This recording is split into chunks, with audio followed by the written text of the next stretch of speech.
Baik kakak-kakak, apakah suara saya terdengar dengan jelas atau terputus-putus? Jelas. Oke, alhamdulillah. Baik, kita mulai ya kak, sambil saya juga minta bantuannya bagi yang belum hadir. Sepertinya ini Pak Hadi, Kak Punjung, sama satunya lagi siapa ya ini kok cuma 15? Iya Kak Hadi, Kak Punjung saja berarti. Oke, baik, saya mulai kakak-kakak. Assalamualaikum warahmatullahi wabarakatuh. Assalamualaikum warahmatullahi wabarakatuh.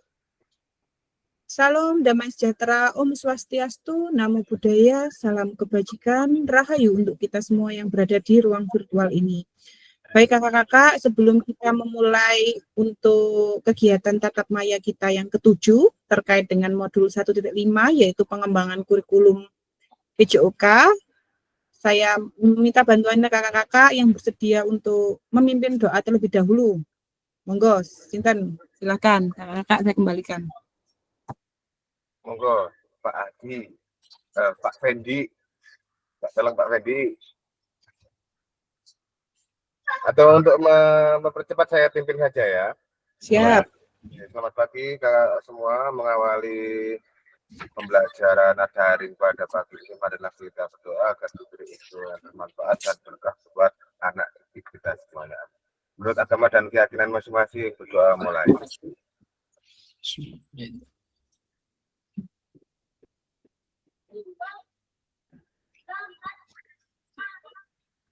Berdoa selesai. Terima kasih. Terima kasih Kak Ferry. Selanjutnya saya lanjut lagi ya kakak. Jadi memang kita di materi 1.5 ya. Jadi jangan lupa untuk kesepakatan kita bersama bahwa selalu menyalakan kamera. Jadi mohon maaf yang off kamera, kalau memang tidak ada kegiatan mohon dinyalakan ya kameranya. Kemudian mematikan mikrofon, hadir seutuhnya, menghargai waktu, memaksimalkan fitur chat, please raise hand sebelum bertanya, dan gangguan teknis adalah hal yang wajar. Jadi kakak-kakak, untuk pertemuan kita kali ini, kita hanya 2 JP, 90 menit ke depan. Kita akan membahas, belajar bersama terkait dengan modul 1.5. Dan sebelumnya saya juga mengingatkan kembali ke kakak-kakak, tugas-tugas yang masih merah-merah ya kak, yang tadi sudah saya share di grup WA, mohon segera dilengkapi. Dan termasuk yang saya tulis di revisi itu mohon direvisi sekali lagi, agar saya juga bisa menilai kakak-kakak baik, maka saya mohon bantuannya untuk kakak-kakak yang revisi, segera direvisi. Oke, selanjutnya kakak-kakak, nah ini adalah tujuan dari sesi kita kali ini kak. Jadi ada 3, yakni memahami 3 karakteristik utama kurikulum merdeka, serta keterkaitannya dengan prinsip pemikiran Ki Hajar Dewantara. Kemudian peserta mampu memahami pengembangan kurikulum PJOK, dan peserta mampu memahami penyusunan program PJOK yang berkualitas dengan backbone design. Sebelum saya lanjut kakak-kakak, saya ingin bertanya dulu, apakah di sini adakah peserta dari diseminasi PJOK kelas 1 yang turut andil di sekolahnya dalam pengembangan kurikulum? Katakan membuat KOSP atau apa gitu kak, apakah ada kak? Kak Ferry, Kak Argo, Kak Iwan mungkin, Kak Johari? Apakah ada yang ikut tim pengembang kurikulum di satuan pendidikannya masing-masing? Saya belum kak. Belum ada ini. Kak Arif mungkin, Kak Arif? Belum juga. Oke, baik. Jadi Kak Argo juga belum kak? Nggak ikut terlibat kak? Yang dimaksud pengembangan ini yang gimana? Maksudnya yang di satuan pendidikannya mungkin ikut merancang keseluruhan atau gimana? Ya, turut terlibat kan ada kepanitiaan biasanya, ada panitia untuk KOSP-nya dulu kak, KOSP. Kebetulan kalau di SD saya itu semuanya terlibat kak, tapi biasanya langsung ini aja, ada rapat gitu ya untuk membahas tentang modul ajar dan sebagainya, perangkat dan sebagainya. Kemudian nanti itu yang dirancang jadi KOSP-nya. Jadi sepertinya kakak-kakak semuanya juga sudah mengalami mungkin ya, atau saya yang keliru nih, mungkin sudah tapi tidak merasa karena mungkin kepanitiaannya itu formalitas, terus kemudian mereka mengerjakan dan setor apa namanya modul ajar seperti itu. Yun sewu kalau ada salah. Oke, Saya tepuk cuma tangan. Argo. thank you Pak Argo. Saya cuma setor modul ajar aja Pak Argo, atau perangkat pelajaran Jadi aja. daftar hadir. Ada fotonya. Iya Kak, kita terlibatnya kita memang sebagai guru PJOK pastinya kita akan diminta untuk perangkat ya Kak ya. Ya. Untuk ibaratnya kita baru nanti awalnya kan memang kurikulum satuan pendidikan kita ya KOSP itu biasanya ya. Jadi ya itu tadi terlibat barangkali ada yang turut serta dalam katakan editing dan lain-lain. Belum berarti ya Kak ya. Bapak, saya juga itu ada tim kurikulum, kalau di SMA itu ada tim kurikulumnya gitu Kak ya. Nah, Yang bagian itu. Kalau di SD saya itu memang ada waka kurikulum, sapras, kesesuaian dan IPAS di SD saya itu Pak. Jadi kalau misalnya di kurikulum itu juga kadang ada juga membentuk tim. Begitu tadi ada tim sendiri untuk tim kurikulum, terus ada yang sapras sudah ada sendiri. Ini biasanya kita bekerja sama itu kalau mau apa itu Supervisi. Ya mau supervisi atau mau apa itu akreditasi, mau peningkatan kinerja kepala sekolah itu PKKS itu biasanya itu bekerja sama di situ di per kelompoknya masing-masing itu. Seperti itu Kak kalau sekolah saya. Oke, terima kasih Kak bagi pengalamannya. Mungkin yang mohon izin saya yang beda itunya ya, seperti di sekolah-sekolah Islam barangkali ada yang beda Kak, ini kita saling sharing juga ya, barangkali Kak Sulis atau Kak sini lagi Effendi. Kak Fendi sama kemarin yang di SMP itu Kak SID. Akbar ya? Akbar Iya.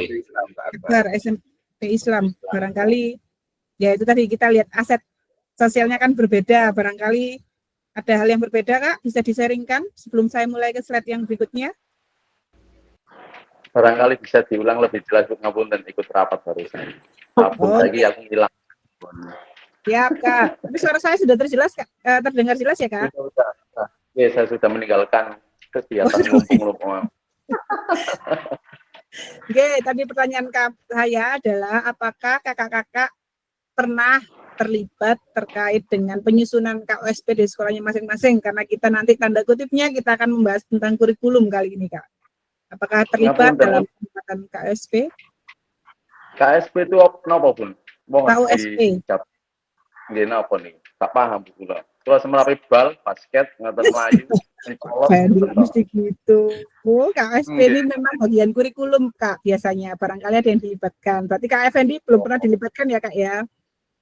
Karena pangapunten di tempat saya ini semua itu punya job sendiri-sendiri.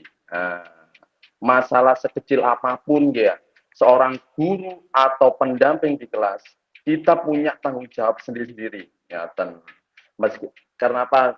Sudah ada waka kurikulum, ada C1, ya. Kita punya job sendiri-sendiri. Kita nggak pernah digabung-gabungkan dengan hal-hal tersebut. Meskipun di UKS, biasanya UKS itu kan untuk PJOK, tapi di sekolahan saya UKS ada tersendiri. Timnya sendiri. Oke, siap Kak. Terima kasih Kak. Kita berbagi pengalaman aja, kita hanya ingin sharing aja dulu. Oke, terima kasih Kak Fendi. Tepuk tangan dulu buat Kak Fendi. Oke, jadi kalau sudah ada job disk-nya masing-masing, kalau di sekolahnya Kak Fendi ini sudah strukturnya sudah sangat jelas dan sesuai dengan tupoksinya masing-masing gitu ya Kak Fendi ya? Iya, insya Allah seperti itu. Tapi kalau rotok lemot loh Bu, ngapunten. Bisa aja Kak Fendi. Oke, saya lanjutkan ya Kak ya. Jadi agenda kita kali ini yaitu kita akan belajar terkait dengan background design. Nah, ini desain kita dalam menyusun kurikulum, kemudian pengembangan kurikulum PJOK dan pemikiran KHD. Kira-kira KHD ini siapa ya Kak ya? Ada yang sudah baca kilas Kak? Ki Hajar Dewantara ya.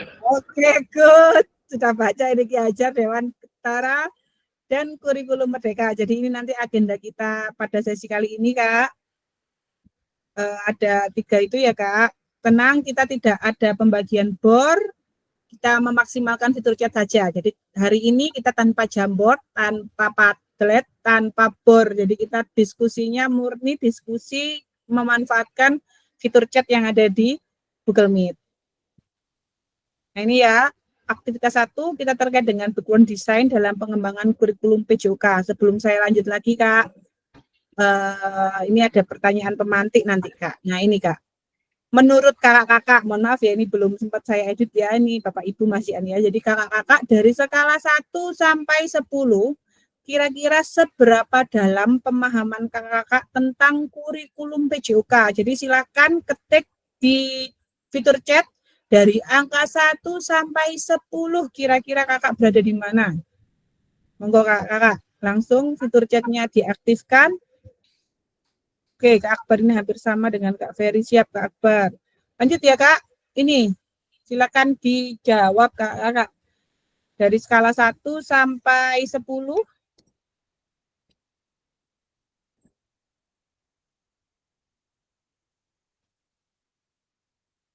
Oke. Kak Akbar 8, Kak Fendi 6, Kak Argo 5, Kak Iwan 8, Kak Sulis 6. Ambil tengah-tengah ini. Kayaknya yang kalau jawab 5 ini ambil tengah-tengahnya. 6. Kalau yang ambil itu ya.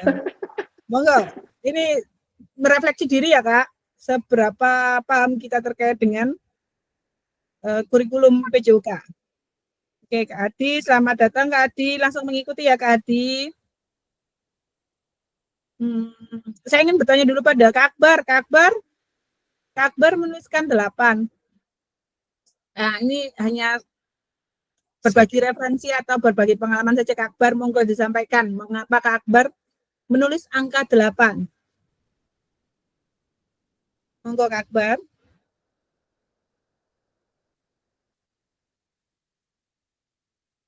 Ini Pak, Kak, di unmute dulu Kak. Mikrofonnya dinyalakan dulu.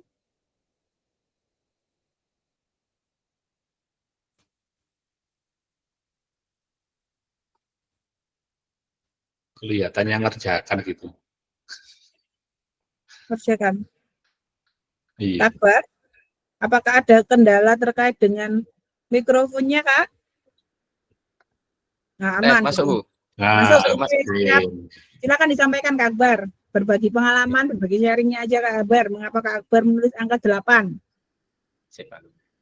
Agak nge-lag sih, bentar agak ya. WiFi-nya agak nge-lag ini. Siap Kak. Tenang. Kendala jaringan adalah hal yang wajar gitu ya. Nah, ini saya tulis 8 mungkin dari kriteria untuk sekolahan kita ya. Minimal kan 7,75. Kita ambil di atasnya sedikit. Karena yang saya pahami dalam pengajaran PJOK yaitu skalanya ada, saya selalu mengajarkan keterampilan fisik, setelah itu pengetahuan anak, setelah itu tentang kebugaran, menanamkan sikap kerjasama, dan menerapkan kesehatan, gaya hidup sehat. Jadi setiap apa itu materi yang ada di PJOK selalu saya menerapkan komponen-komponen tersebut, Kak. Makanya saya berani menjawab 8 itu tadi. Oke, tepuk tangan melingkar untuk Kak Akbar. 8 terkait dengan pemahaman kurikulum. Oke, setelah 8 saya mencari yang 7 ini, Kak Juhari. Monggo Kak Juhari. Ini ambil pas KKM ini Kak Juhari. Monggo Kak Juhari, mengapa Kakak menilai atau memberikan skala sendiri angka 7 ini Kak? Monggo Kak Juhari. Cek Kak Juhari.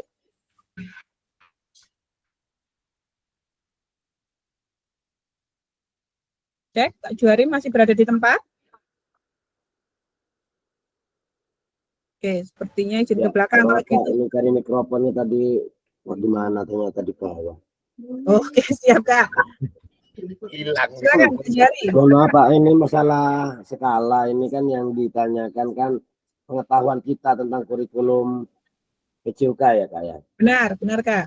Nah, ya dalam kurikulum PJOK ini sementara ini yang memang saya pahami yang memang basisnya yang sekarang sampai akhirnya berpindah kepada kurikulum merdeka itu yang saya pahami ya memang untuk saat sampai ini di kurikulum merdeka itu ada penambahan sedikit tentang hanya refleksi saja. Kalau masalah berbicara pembelajaran di PJOK, sempat dulu pernah saya bertanya kepada orang-orang hebat, apa sih perbedaannya sih di kurikulum K13, kurikulum merdeka itu apa sih perbedaannya? Ternyata di situ jawabannya simpel saja. Jawabannya hanya sebatas di kurikulum merdeka ini ada refleksi.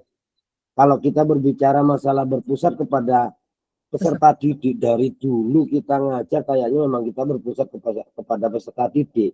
Memang perbedaannya mungkin kalau menurut saya cuma hanya di sana kita ada sistem komando, yang mana sistem komando ini artinya bukan artinya kita memaksakan kehendak kita, tapi kita memberikan suatu ketertiban, kedisiplinan kepada anak-anak dalam mengikuti pembelajaran. Tapi kalau saya berbicara kepada kurikulum merdeka yang sekarang, yang berpusat kepada peserta didik, itu kok menurut saya kok apa ya, hati kecil saya itu mau membiarkan sesuatu hal yang kurang pantas, kurang baik itu kok tidak bisa. Jadi saya harus kembali kepada sistem kedisiplinan komando lagi dengan cara-cara yang memang tidak seperti dahulu. Kalau dulu kan, ayo jangan seperti ini, jangan. Kalau sekarang kita memberikan mungkin dengan kata-kata yang lebih halus saja, tapi dengan tujuan yang sama. Jadi kalau menurut saya, pemahaman saya cuma sampai saat ini mungkin seperti itu Kakak. Oke, terima kasih.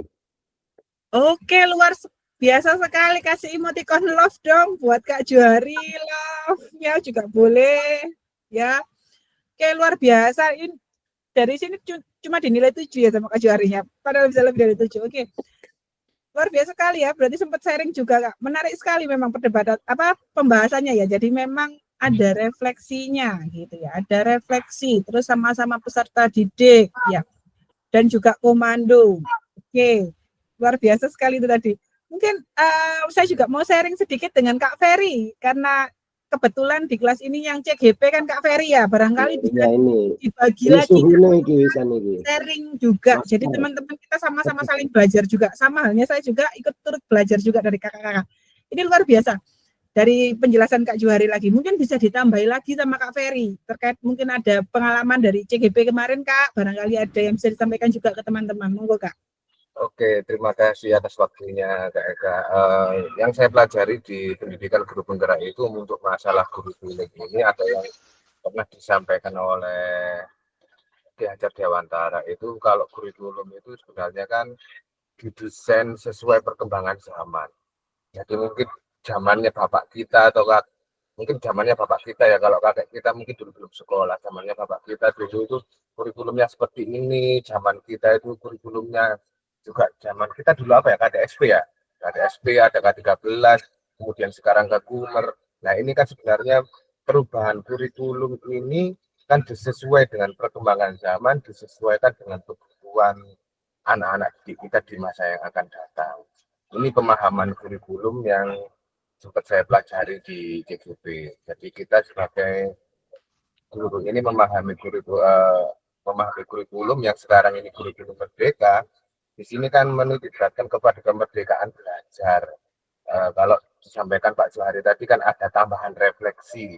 Itu juga betul ada tambahan refleksinya. Nah, kalau di kurikulum merdeka ini kan sebenarnya kita mendidik anak-anak kita itu arahnya menjadikan anak itu lebih mandiri, lebih kreatif, lebih mau berkolaborasi dengan teman-temannya dan tetap melahirkan atau menanamkan nilai-nilai positif pada anak-anak kita.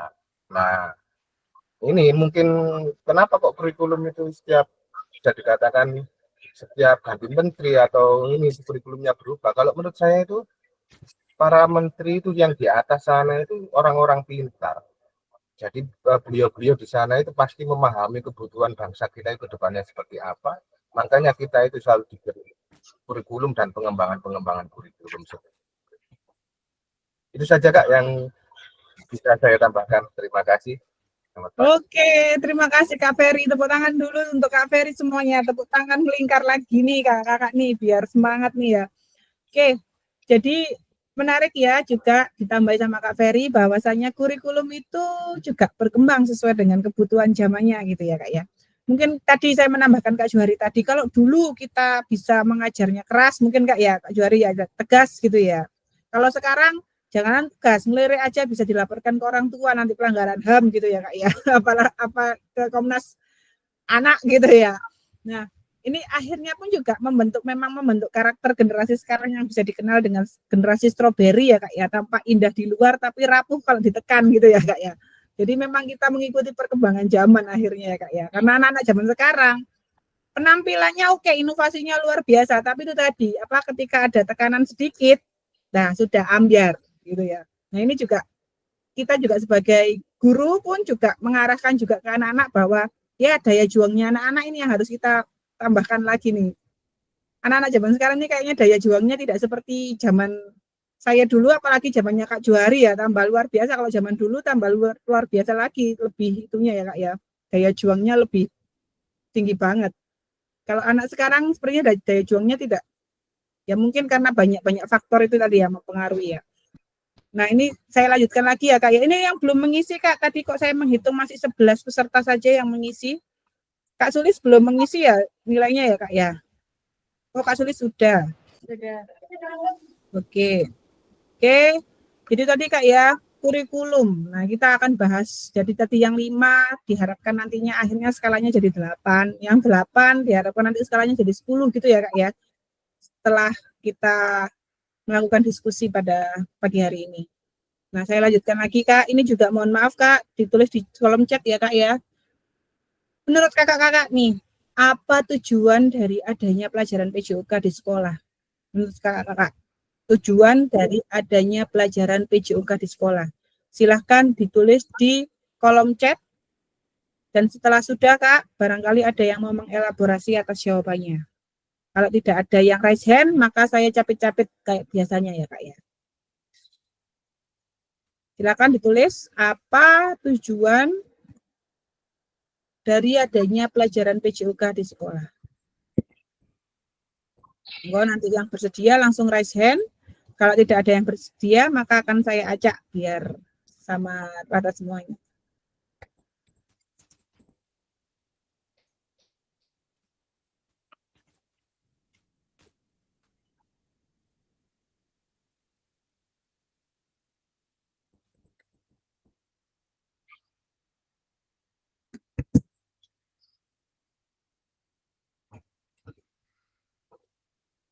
Meningkatkan kebugaran jasmani dan rohani. Oke, Kak Ferry. Yang lain langsung gas. Tujuan dari adanya pembelajaran PJOK.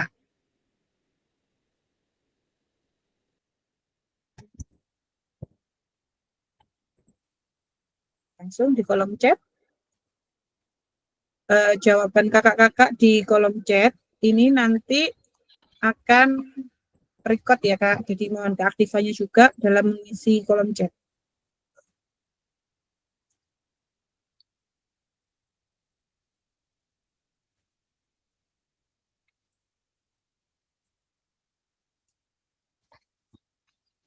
Oke. Kak Argo menjawab tujuan menjadikan peserta didik menjadi sehat jasmaninya. Tukar. Memahami. Oke, good.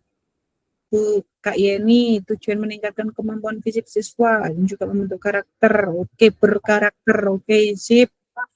Kak Arif memberikan pendidikan agar sehat jasmani dan rohani. Oke, lanjut yang lain. Baru 1, 2, 3, 4. Baru 4 orang yang menjawab. Monggo yang lain ditunggu. 4, 5.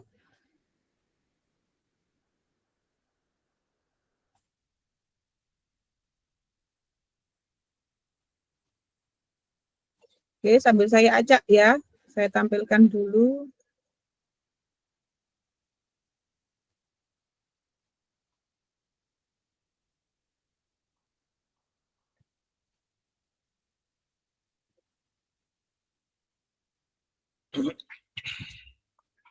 Oke, sambil saya acak ya Kak, sambil meneruskan. Kelihatan ya ini spin wheel-nya.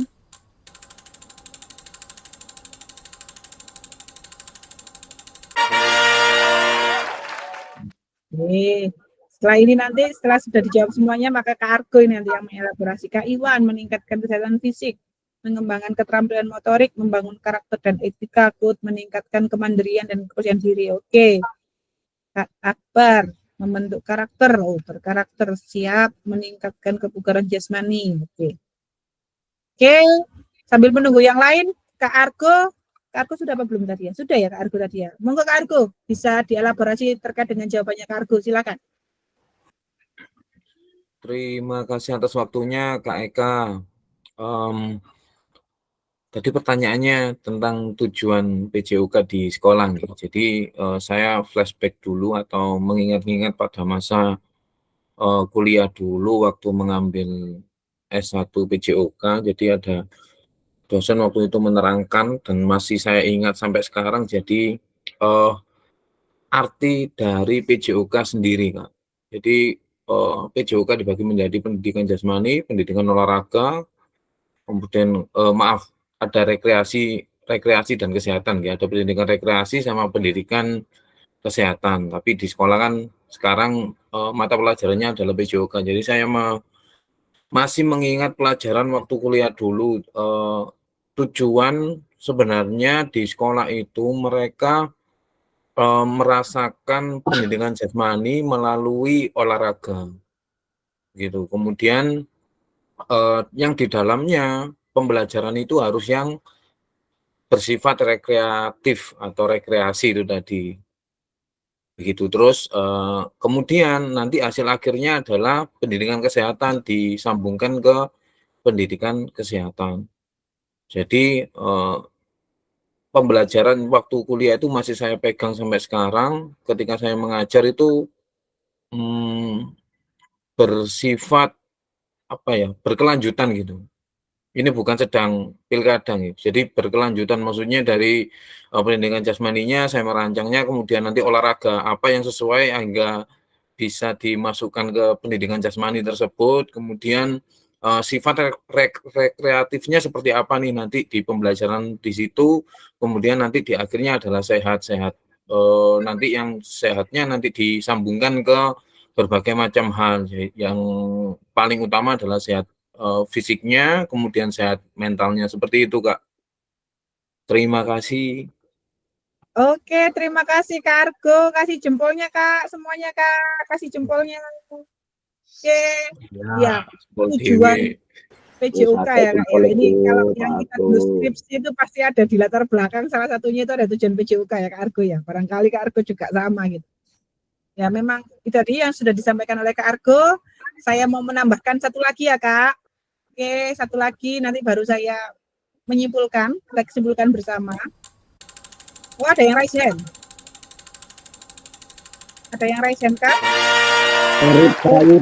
Oke.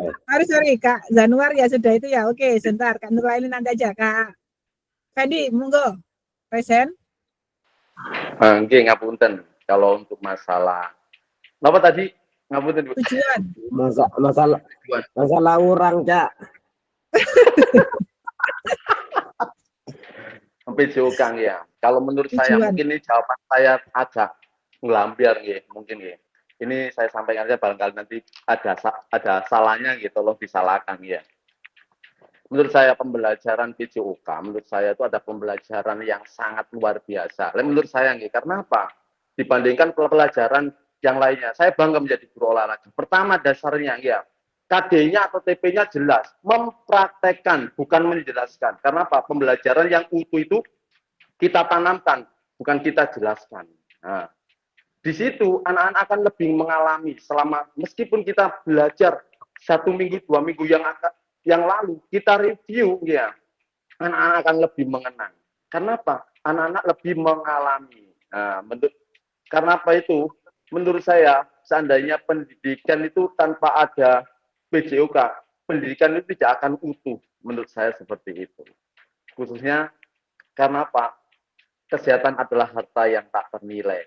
Ngapunten. Oke, tepuk tangan buat Kak Fendi. Oke. Nah, itu tadi ada kesehatan tadi juga dikulik sedikit sama Kargo ya. Memang kesehatan kalau berdasarkan WHO itu kesehatan bukan hanya kesehatan secara jasmani aja ya Kak ya. Ada kesehatan rohani, ada kesehatan bersosial juga, itu kan juga termasuk sehat juga. Nah, tadi Kak Effendi juga menarik lagi, ada tambahan bahwa kalau nggak praktek itu kurang afdol gitu ya. Jadi ibaratnya siswa terlibat langsung gitu ya Kak Effendi ya. Nah ini sama halnya ketika paradigma di awal yang sudah saya jelaskan dulu Kak, bahwa pembelajaran kita PJOK itu kita harus benar-benar menerapkan 3 kata kunci, yaitu satu adalah kita memberikan choice, pilihan. Ya, tetap pilihan yang kita arahkan ya. Voice, berarti kita mempunyai membebaskan anak-anak juga untuk berbicara, menyampaikan pendapatnya, atau mungkin juga saran dan kritik dari anak-anak juga. Yang terakhir juga ada ownership tadi, keterlibatan langsung, jadi merasa memiliki tadi itu Kak. Karena pernah pengalaman itu, terlibat langsung ibaratnya ya. Jadi jadi tidak hanya pelajar ya, kalau PJOK biasanya memang kalau hanya di angan-angan tok itu kayaknya kurang adol juga ya Kak ya. Jadi memang harus ada prakteknya. Kalau hanya renang gini pasti anak-anak Bu, kapan ke kolamnya Bu? Pasti kan gitu ya. Kok praktek kok materi aja, ke kolamnya kapan? Pasti kita dituntut seperti itu kan juga Kak. Apakah sama kalau di SMA selalu gitu? Materi tok Bu, ada prakteknya gitu pasti ya anak-anak SMA itu. SD, SMP apakah sama Kak? Hampir sama. Oke, sama ya berarti ya. Pasti minta prakteknya, nggak hanya cuma mau di teorinya saja.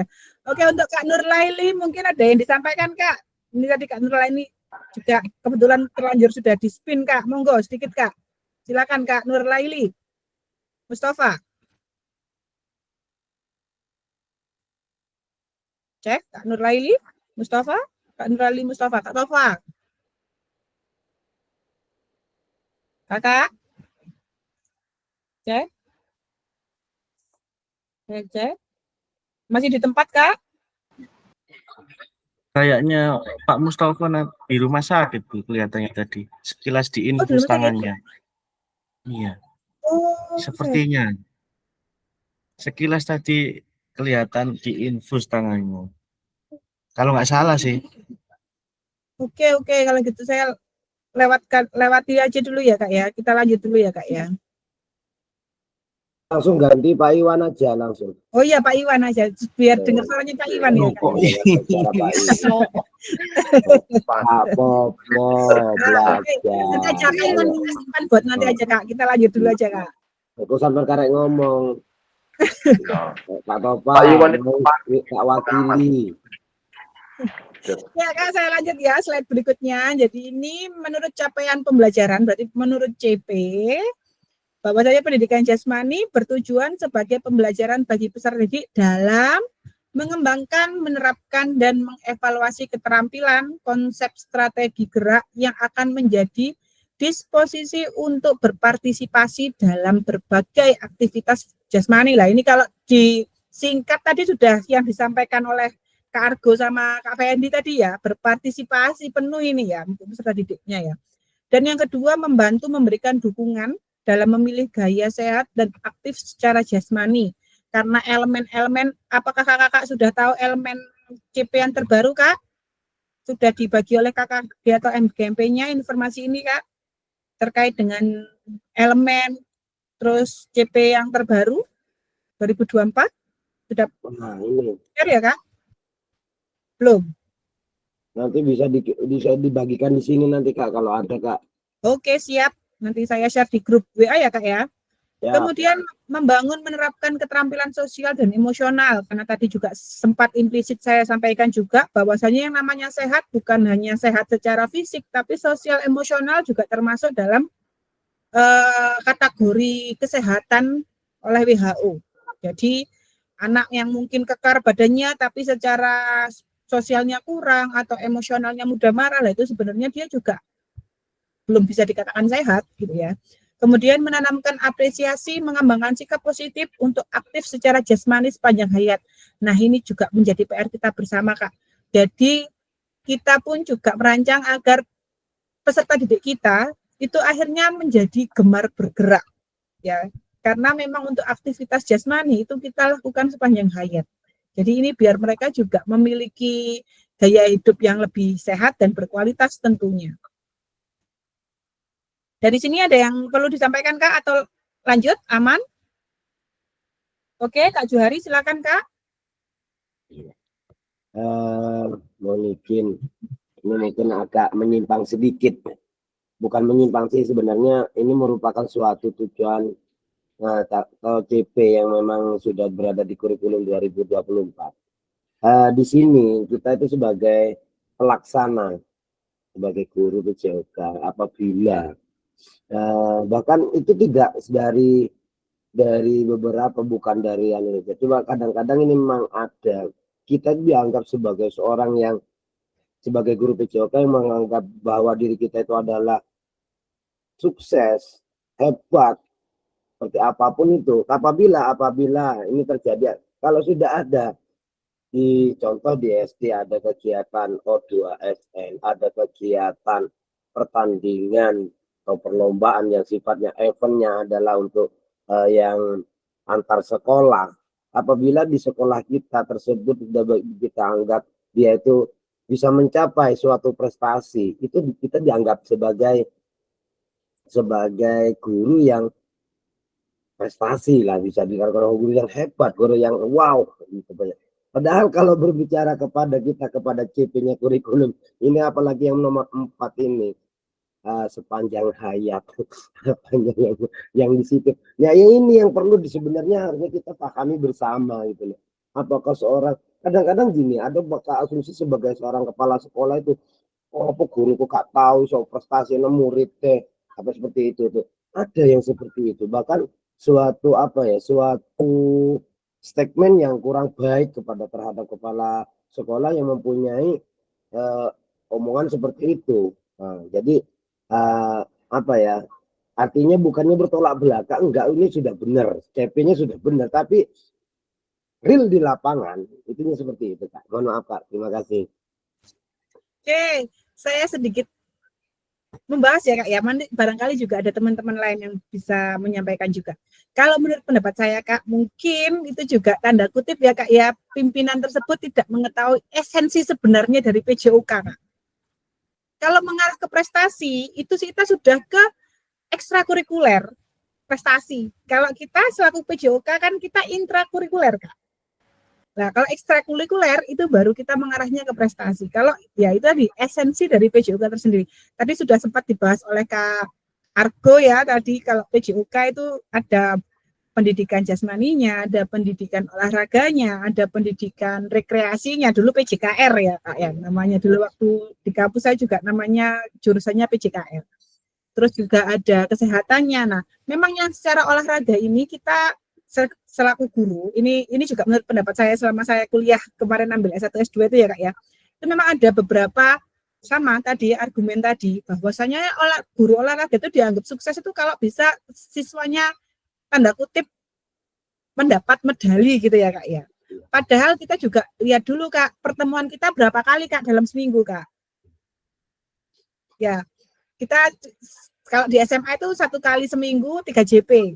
Nah, kalau kita mengarah ke prestasi, apakah memungkin? Pasti kita hanya sebagai kayak itu ya, kayak apa pemandu bakat gitu ya. Jadi, oh kamu voli ini bagus Nduk, ikut ekstra voli yo. Atau kamu tak titipno temanku yo, sing ini ya latihan ya nanti ke Pak Dian Eko ya, ikut klubnya Pak Dian ya kamu ya, biar dilatih lebih bagus ya. Setahu saya seperti itu Kak. Kalau untuk mengarah ke prestasi yang lebih tinggi itu kita pasti sudah masuk nanti ke ekstrakurikuler. Nanti ini kan juga di dalam modul itu juga kita membahas nanti ada ekstrakurikuler, intrakurikuler, bahkan kokurikuler seperti apa itu sebenarnya ada di modul Kak. Mungkin itu yang bisa saya sampaikan ya Kak ya. Esensinya kita kembali ke esensi tadi, dan barangkali jawaban saya bisa ditambahkan lagi, mungkin ada teman-teman yang lain, mungkin ada yang sependapat atau malah bertolak belakang juga monggo Kak, karena kita pendidikannya kita ini kan pendidikan andragogi ya Kak ya, jadi semua punya pendapat dan sudut pandangnya masing-masing. Monggo yang lain kakak-kakak barangkali ada yang mau menambahkan atau mungkin kita bisa sharing lah ibaratnya. Monggo, silakan. Saya perkenankan monggo raise hand. Silakan Kak Johari. Terima kasih Kak. Saya sebenarnya sependapat apa yang disampaikan tadi sama Eka. Cuma kadang-kadang itu gini, mohon maaf bukan. Kalau saya sudah memahami secara bahkan mungkin secara umum, olahraga itu adalah prestasi, sedangkan pendidikan jasmani itu adalah kenyamanan, keamanan, kesenangan, berkeringat. Itu sudah kata kunci saya gitu. Anak senang, anak aman, anak nyaman, berkeringat, itu saya anggap bahwa saya sudah berhasil untuk membuat anak-anak untuk melakukan suatu pembelajaran. Tapi kalau sudah berbicara prestasi itu adalah olahraga. Itu dari dulu sudah saya pahami. Cuma kadang-kadang kan ya yang saya tadi mungkin ya ada kepala sekolah yang mungkin pengetahuannya belum sampai ke sana, mungkin bisa saja.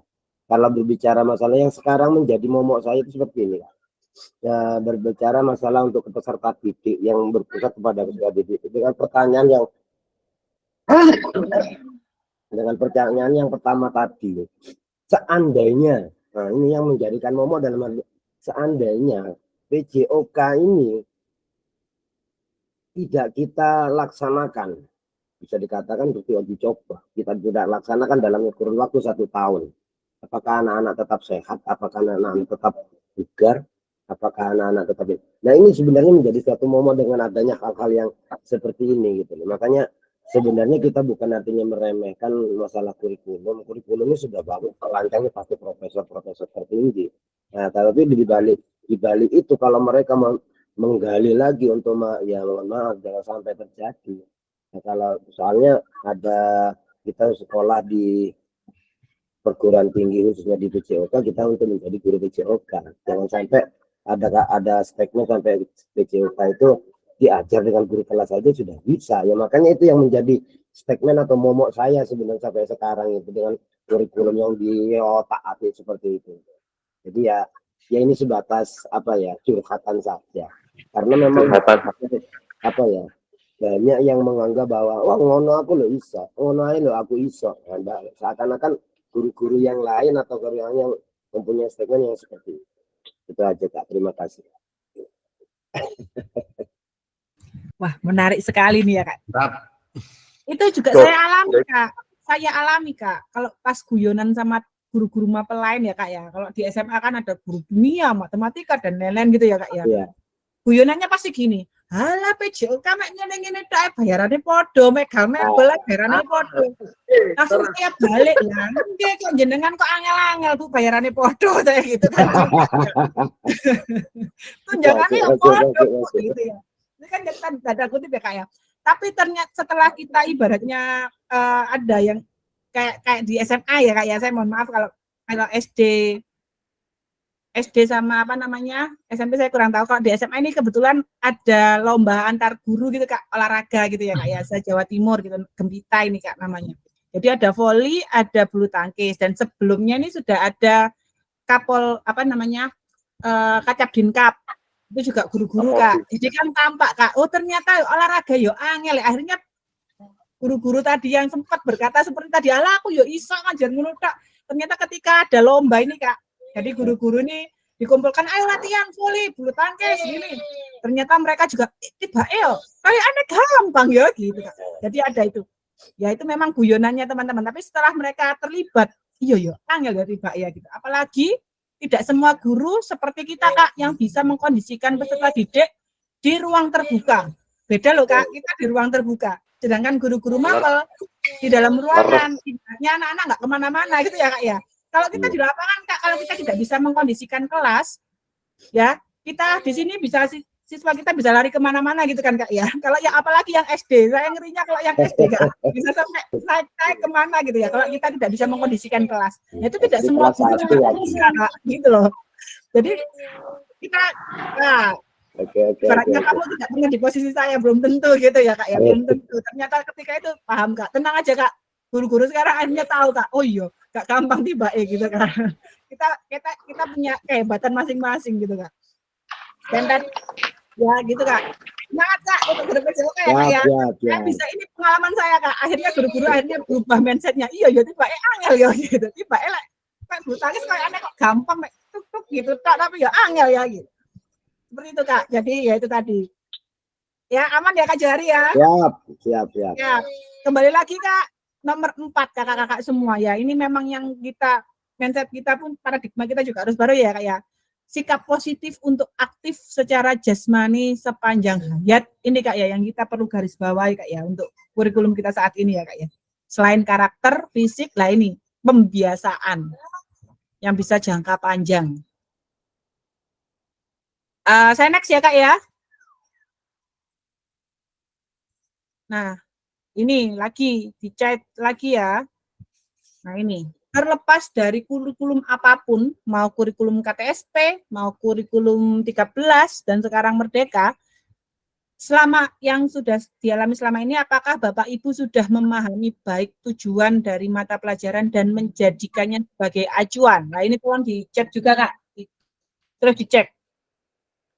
Jadi apakah kakak-kakak selama ini sudah memahami dengan baik tujuan mata pelajaran? Kalau Kak Johari tadi sudah baik, berarti sudah paham gitu ya. Memang pengalamannya luar biasa, jam terbangnya tinggi nih Kak Johari, luar biasa ini. Untuk menjadi semangatnya untuk kakak-kakak lain ini yang junior, semangat ini. Tentang sama Kak Arif ini. Iya.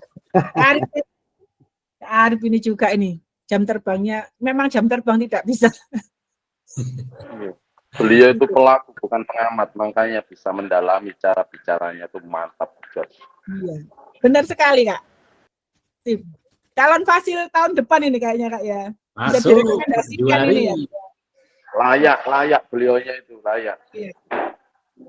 Pasti lah ya, Pak artinya gak ngerti kok. Jadi guru Pasti semua sekolahan. Cuma teman belajar gitu aja loh Kak. Cuma teman belajar gitu aja Kak.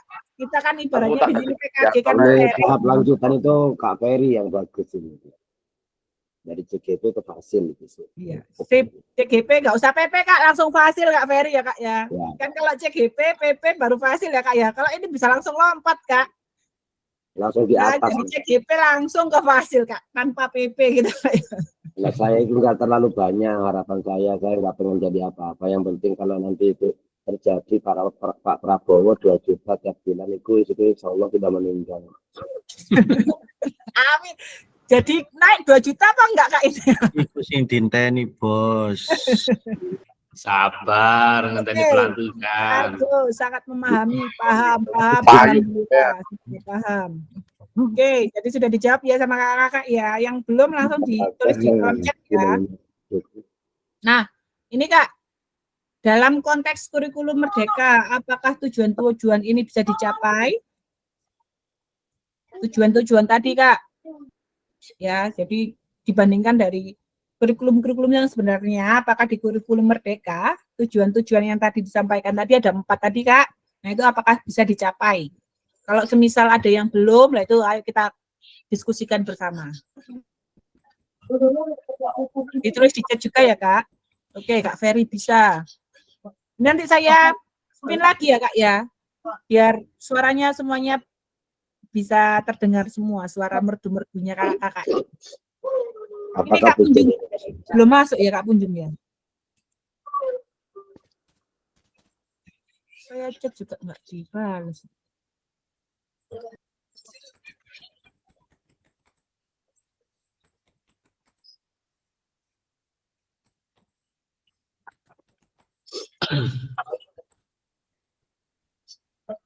Oke, berusaha bisa dicapai dan lain-lain. Oke, saya lanjut dulu ya Kak ya.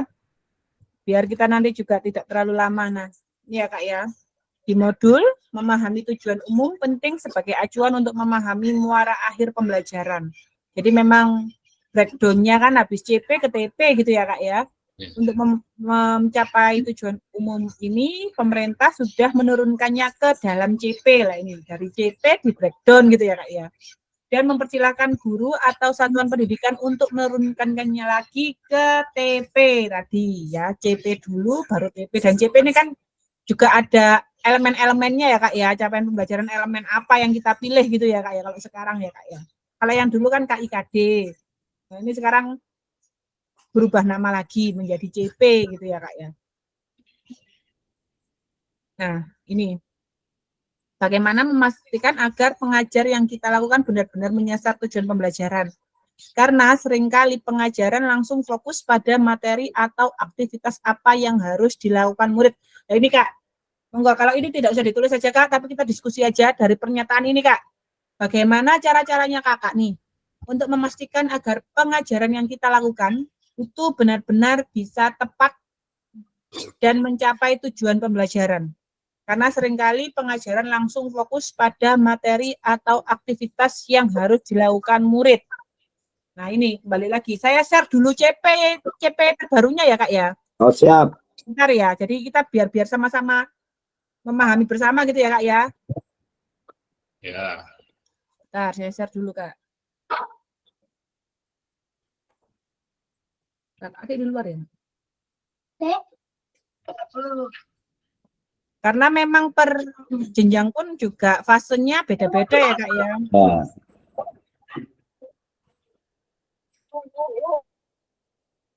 Bentar, saya share Kak. Mana tadi? Nah ini ada CP per elemen Kak. Monggo dibuka bersama. Nanti juga saya bukakan. Ini ada CP per elemen. Kemudian ini sudah terfasa apa belum? Coba.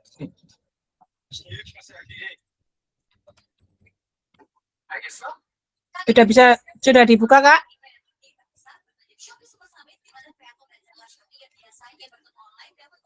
Iya, bentar.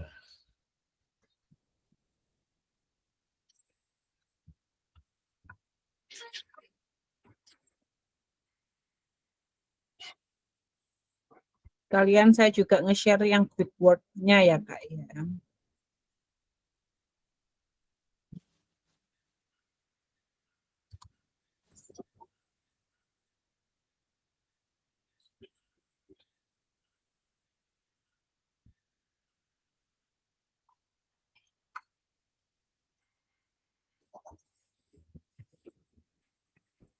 Oke, saya buka sekalian, saya share biar bisa dilihat bersama.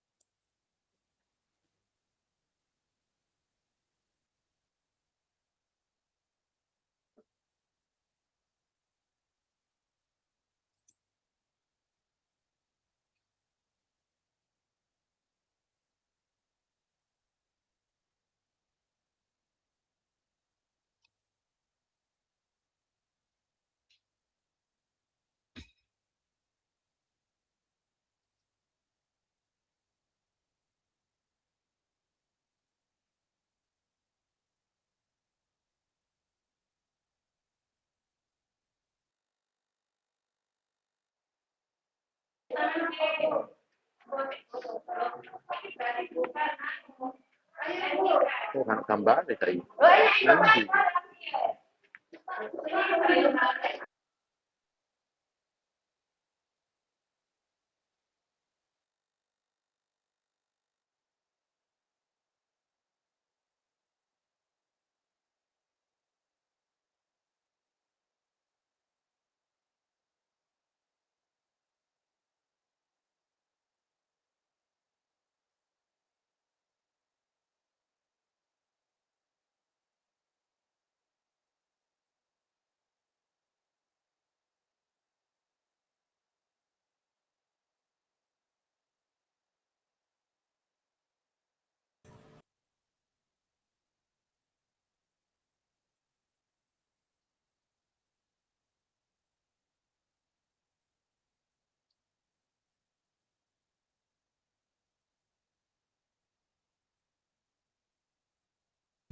Sudah tampak ya Kak ya, mohon maaf.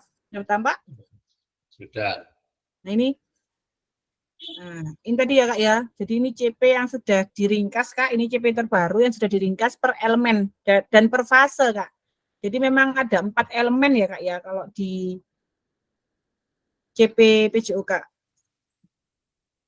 Ya, jadi ada elemen terampil bergerak, ada elemen belajar melalui gerak, ada elemen lagi bergaya hidup aktif, kemudian ada yang memilih hidup yang menyehatkan. Ini ada 4 elemen dalam CP. dan di tiap fase, nah ini sudah ada Kak. Nah ini tinggal, jadi elemen fasenya apa aja, terus mohon maaf, setiap elemen itu ada apa saja ini Pak, breakdown-nya ini Kak ya, dari TP-nya ini. Sudah ada, jelas. Kalau kelas 1-2 berarti ikut fase A, kelas 3-4, 5-6, D berarti sudah masuk di SMP nih ya Kak ya. SMA ada 2 fase, yaitu fase E dan fase F. Ini yang saya biasanya buat, ini yang fase F Kak.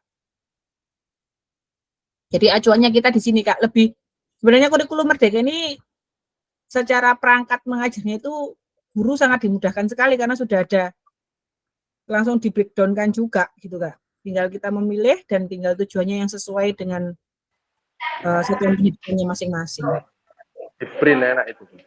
Ya, monggo. Jadi ini sudah ada seperti ini Kak. Oke. Jadi ini nanti kita juga mengacu ke tadi pertanyaan yang tadi ya Kak ya. Jadi setelah kita sudah paham nih terkait dengan CP otomatis kan kita breakdown menjadi TP ya Kak ya, tujuan pembelajaran. Nah dari TP tersebutlah tadi saya kembali lagi ke ini.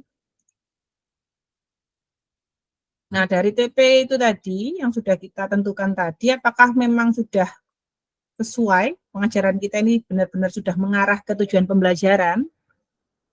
Tuh, monggo saya spin ya, Kak ya. Saya spin lagi. Oh, spinnya belum kelihatan, sorry.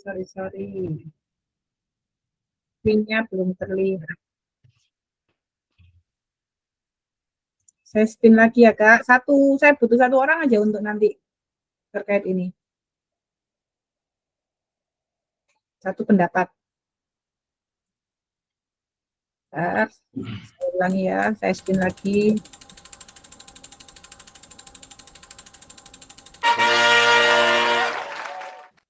Nah, kunjung ini belum hadir ya. Saya lewati karena belum hadir hingga saat ini. Mohon izin ya Kak, kakak-kakak datanya untuk tidak mengikuti tatap muka berapa kali Kak? Kalau bisa ikut terus ya Kak. Kak Hadi, biar ada suaranya Kak Hadi. Kak Hadi ini dari pertemuan sebelumnya saya panggil juga, ini mohon kali ini ada suaranya Kak Hadi. Cek, Kak Hadi tadi nggak dipasang infus kan Kak ya? Kak Iwan tadi, Kak Akbar atau Kak Iwan lihat infus apa tidak ya Kak ya? Anaknya tadi yang sakit katanya. Oh, Anaknya. semoga lekas sembuh ya kalau. Oke, semoga lekas sembuh. Kak Adi tetap tidak ada Kak Adi. Kak Adi yang kemarin pertemuan tatap maya yang ke-6 juga ketika di spin namanya keluar loh Kak. Ini bukan saya yang nunjuk loh, spinnya yang menunjuk ini. Cek Kak Adi.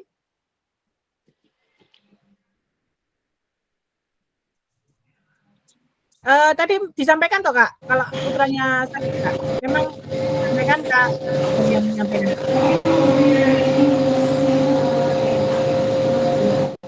Oke, kalau tadi tidak ada lagi, saya lanjut lagi. Ya, ini akhirnya suaranya tetap ini.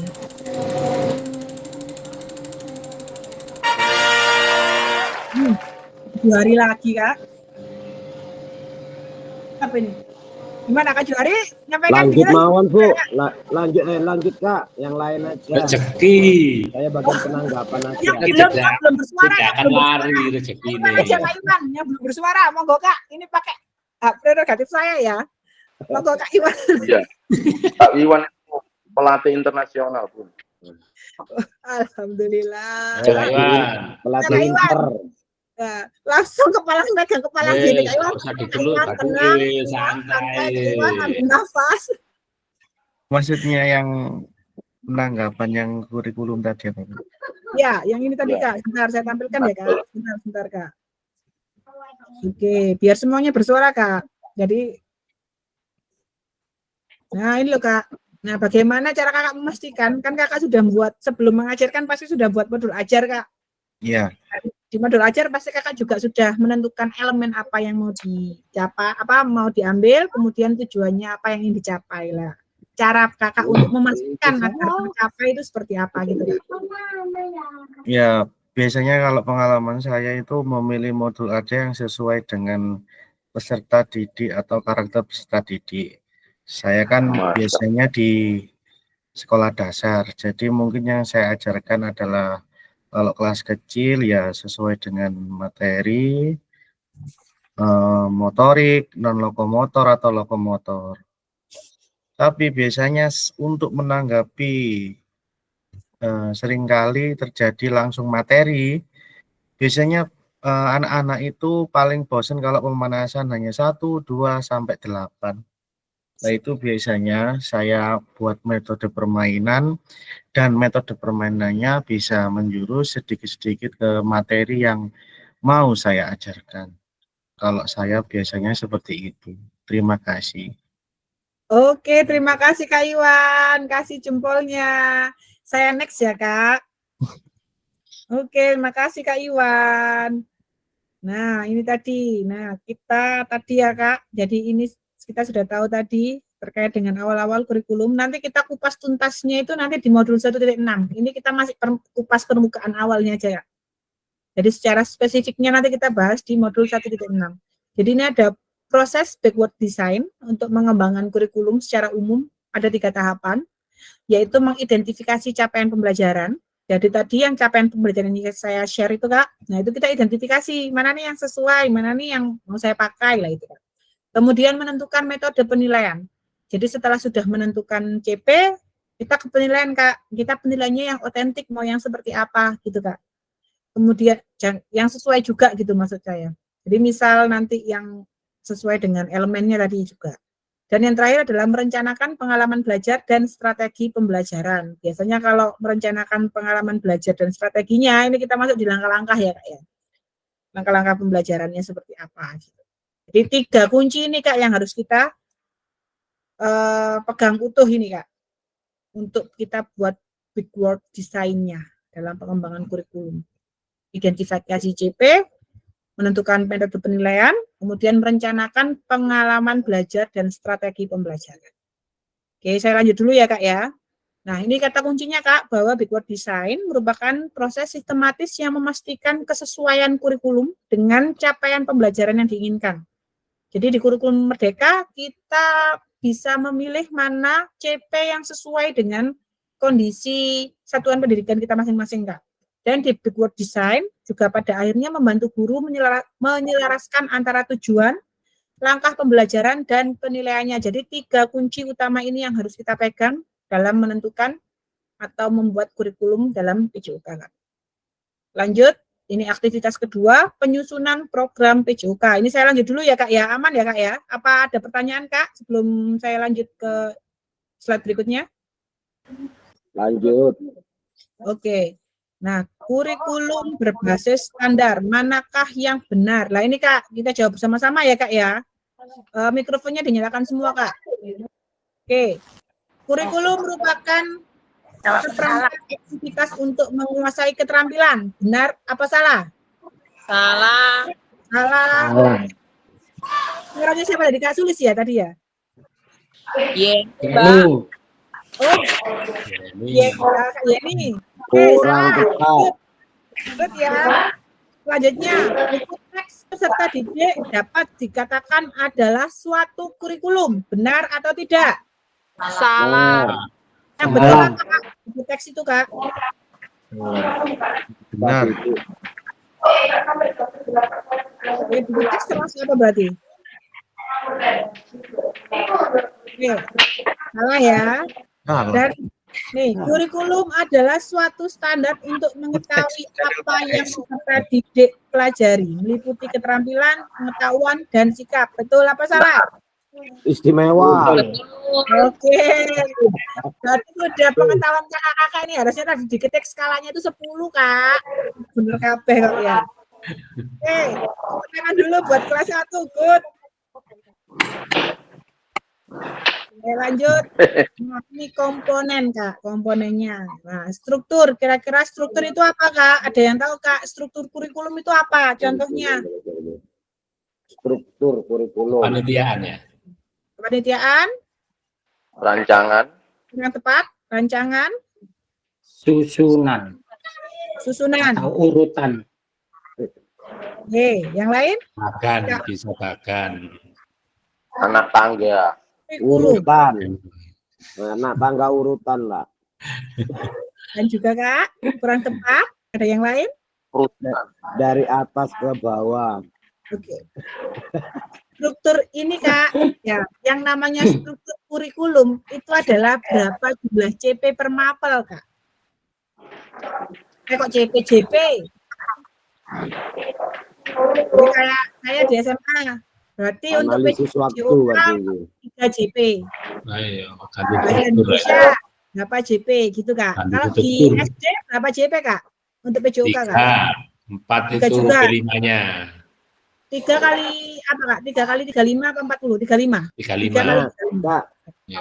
Oke. izin Kak, untuk Kalau masalah kurikulum untuk Ya. JP, PJOK itu kalau di SD itu berapa, kalau SMP berapa, atau kalau di apa itu seperti apa itu Kak? Karena gini, kalau di SD itu kan ada kita 5 hari kerja yang dituntut mengajar kelas 1 sampai kelas 6. Yang di situ ada 2 kelas yang kita gabung memang. Nah itu yang perlu saya tanyakan juga, karena kemarin itu kalau kelas bawah itu segini, kelas atas segini. Tapi prakteknya kalau saya pribadi itu berdasarkan kurikulum KPSD yang 4 JP kalau berbicara, kalau berdasarkan waktu.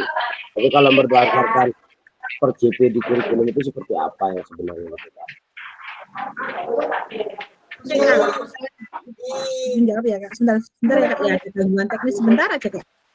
Sebentar, ini anak saya masuk ke kamar istirahat.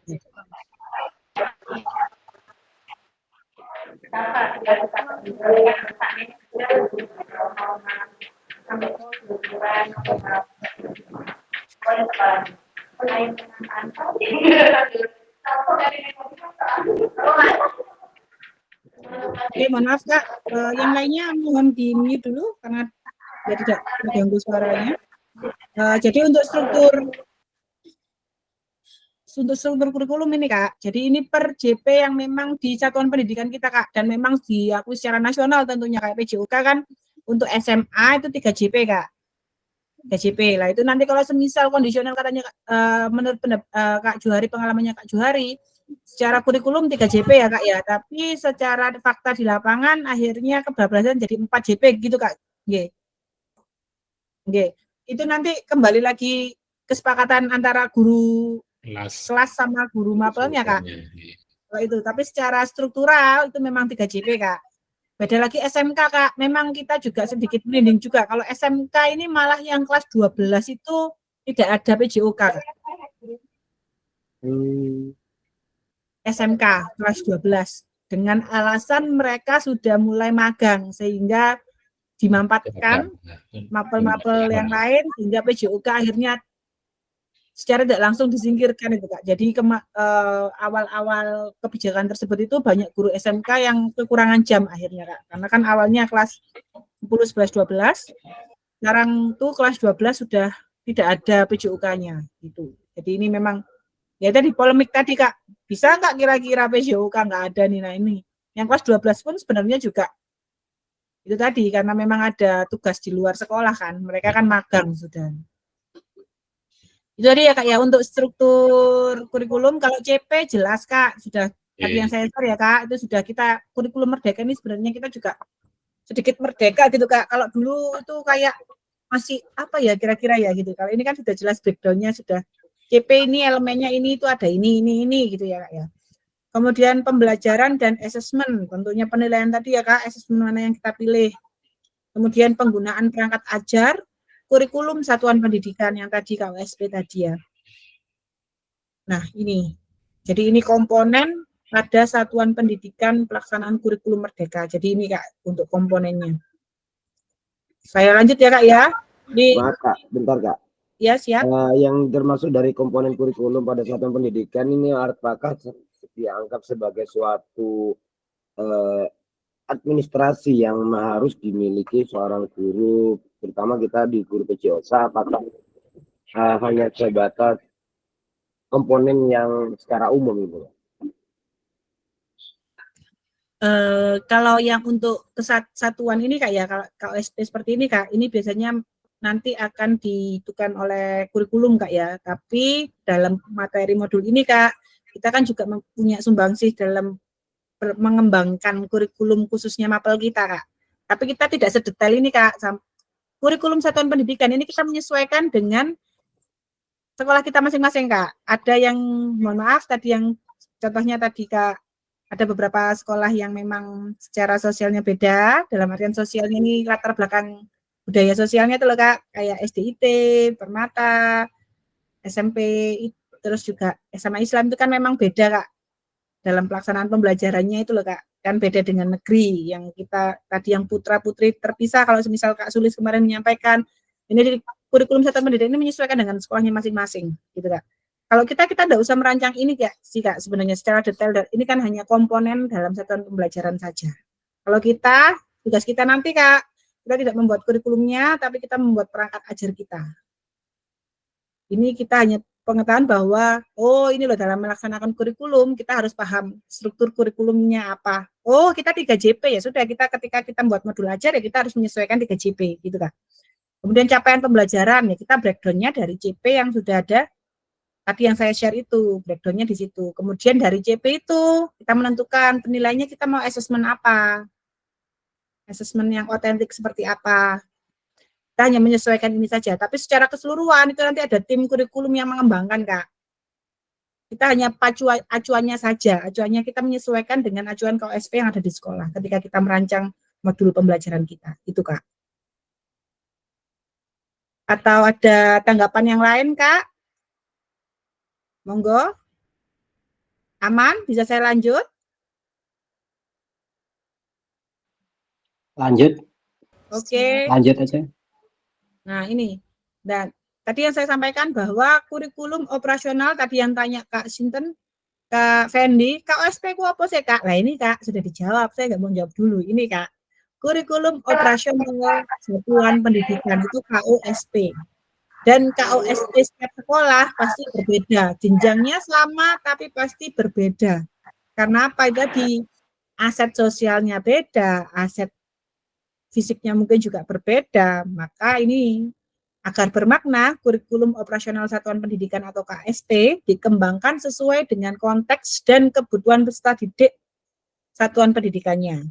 Ini bisa menjadi kabar gembira, dapat menyusun program yang relevan dengan kultur gerak di mana peserta didik tinggal. Nah, ini kembali lagi ke aset based thinking kita, Kak. Jadi keterkaitan, Kak, modul kita itu diruntut, Kak. Nanti muaranya kita membuat perangkat dan video pembelajaran yang paradigmanya kita sudah baru. Jadi ini, Kak, tadi Kak Fendi kan tanya, KSP kok apa sih, Bu? Nah, ini. Kurikulum operasional satuan pendidikan. Menurut saya. Kenapa, Kak? KSP itu menurut saya itu cuma pinjam, makanya apa KSP itu? KOSP, Kak. KOSP. Kurikulum operasional satuan pendidikan itu. Ya, karena berbeda memang, menyesuaikan dengan kebutuhan dan konteks. Next, atau ada pertanyaan, Kak? Next ya. Lanjut. Oke. Lanjut, kita bercerita lagi, Kak. Ya, mari berbagi cerita pada saat kakak-kakak menyusun kurikulum PJOK. Nah, kurikulum ini berarti kita menyusunnya sesuai tadi, Kak, struktur kita dan lain-lain itu ya, Kak ya. Monggo, bagaimana Bapak, Ibu, atau kakak-kakak selama ini merancang program PJOK sebagai bagian dari pengembangan kurikulum mata pelajaran PJOK? Maksudnya begini, Kak. Kakak-kakak ini kan memang bukan termasuk tim pengembang di sekolah katakan, tapi kan khusus untuk mapel kita kan pasti kita juga punya pengembangan sendiri gitu ya. Kita menyesuaikan dengan kurikulum baru. Nah, ini kakak selama ini bagaimana? Jadi cerita aja, kita cerita aja pengalaman, berdasarkan pengalaman. Tidak ada benar dan salah, tidak ada, Kak. Kita diminta kita hanya berbagi sharing saja. Monggo ada yang raise hand atau saya putar kembali. Kak Arthur aja. Oke, Kak Fendi, siap, monggo. Halo aku nggih pun kapun langsung dewe. tepi tek. Ngajak pun dewe. Kan gabus balik kan gabus ikan sepat loh, Kak. Ya, Kak. Pengalaman saya nggih kalau untuk PJOK. Itu tergantung guru PJOK-nya kreatif atau tidaknya tentang apa lihat kondisi di sekolahannya. Itu kalau menurut saya. Contohnya seperti ini. Di sekolahan tempat saya mengajar, ya, saya lihat kemampuan anak-anak dulu. Oh, arek iki dulu itu oma langsung turu. Ngoten. Wes mari sekolah, ibaratnya di sekolah tempat saya itu kok titip anak. Ngaji yo nang sekolahan, jajan nang sekolahan, belajar nang sekolahan. Pasti tingkat fisiknya lebih jauh dari negeri ya. Di sekolahan kan ada buku paket untuk yang merdeka ini. Saya lihat setiap di PTS ini pembelajaran apa yang muncul. Itu biasanya saya petakan. Nah, saya petakan, contohnya kelas 4 ini sekarang itu pertama itu bola besar. Ada permainan ini itu saya petakan. Seandainya menurut saya untuk karate, gerak-gerak silat itu ya, itu tidak saya ajarkan. Itu memang sungguh itu. Karena apa? Saya dominan untuk mencapainya itu gerak anak-anak atau ketahanan anak-anak. Atau intinya ketuntasan gerak anak-anak. Kalau untuk jurus pukulan itu nggak pernah saya ajarkan. Meskipun di soal-soal PTS, PAS nggak pernah saya munculkan. Itu kebijakan di sekolah saya bilang kepada wakakurikulum. Loh, Pak, aku ini nggak paham masalah ini. Dan seandainya saya sampaikan kepada anak-anak, apakah anak-anak juga mampu seperti ini? Daripada mubadir waktunya, ya, saya ambil pembelajaran seandainya di pembelajaran itu banyak yang belum tuntas. Contohnya passing, ya. Setidaknya tak kasih variasi. Passing opo, tentang pembelajaran apa, tentang servis, tentang bloknya gimana. Daripada saya sampaikan nggak ada manfaat, pukulan, telaan, tendangan, majuh, mubadir. Ngapunten ngoten Bu. Oke, terima kasih Kak. Saya juga ingin sharing Kak. Saya ini SD kan Kak ya Kak ya? Iya, SD. SD itu sudah mengarah ke percaburan apa Kak? Mohon maaf saya juga belum nggak terlalu yang mungkin yang di kelas ini fase 2, fase 3. Kelas atas saja, 4 atas 56 atau 56 gitu. Itu sudah mengarah fase ke C. olahraga. Gitu. Di fase C. Mohon izin saya juga tanya lagi ya Kak ya, mohon izin ya Kak ya, mohon izin tanya lagi. Apakah memang sudah dalam bentuk passing, teknik passing atau mempassing bola? Kalau di dasar, nah, kita kan mengenal teknik dasar. Passing itu seperti ini. Passing itu tidak ditendang dalam permainan volley. Beda kan? Itu loh ya. Ternyata caranya seperti ini. Ya, berarti kan dalam tanda kutip kan mempassing bola dalam artian belum teknik yang ini baru seperti ini, tapi katakan bola boleh pantul, boleh lagi atau seperti apa ini Kak? Ini saya juga belajar ya Kak ya, apa ya Kak ya, mohon izin. Monggo Kak Juhari. Ya, izin bentar Kak Pendi, Arif. Ya ini Pak, Kak, yang menjadi sampai sekarang ini menjadi suatu yang saya bilang tadi adalah suatu statement yang menjadi suatu apa yang menjadi saya bilang tadi seperti guru prestasi, guru yang hebat, yang guru yang gitu. Karena apa? Karena kita tidak menyalahkan siapa. Di O2SN sudah ada permainan voli. Di POR sudah ada permainan voli. Tidak salah kalau guru-guru mengajarkan gerak dasar passing bawah, passing atas, bahkan sampai ke game. Kalau berdasarkan alur daripada pendidikan jasmani olahraga dasar itu, game itu nggak boleh di dalam permainan SD sebenarnya. Seperti gamenya volley, game sepak bola gitu. Itu sebenarnya nggak ada karena kita hanya memberikan gerak dasar saja. Di situ punya gerak dasar lokomotor, non lokomotor, manipulatif.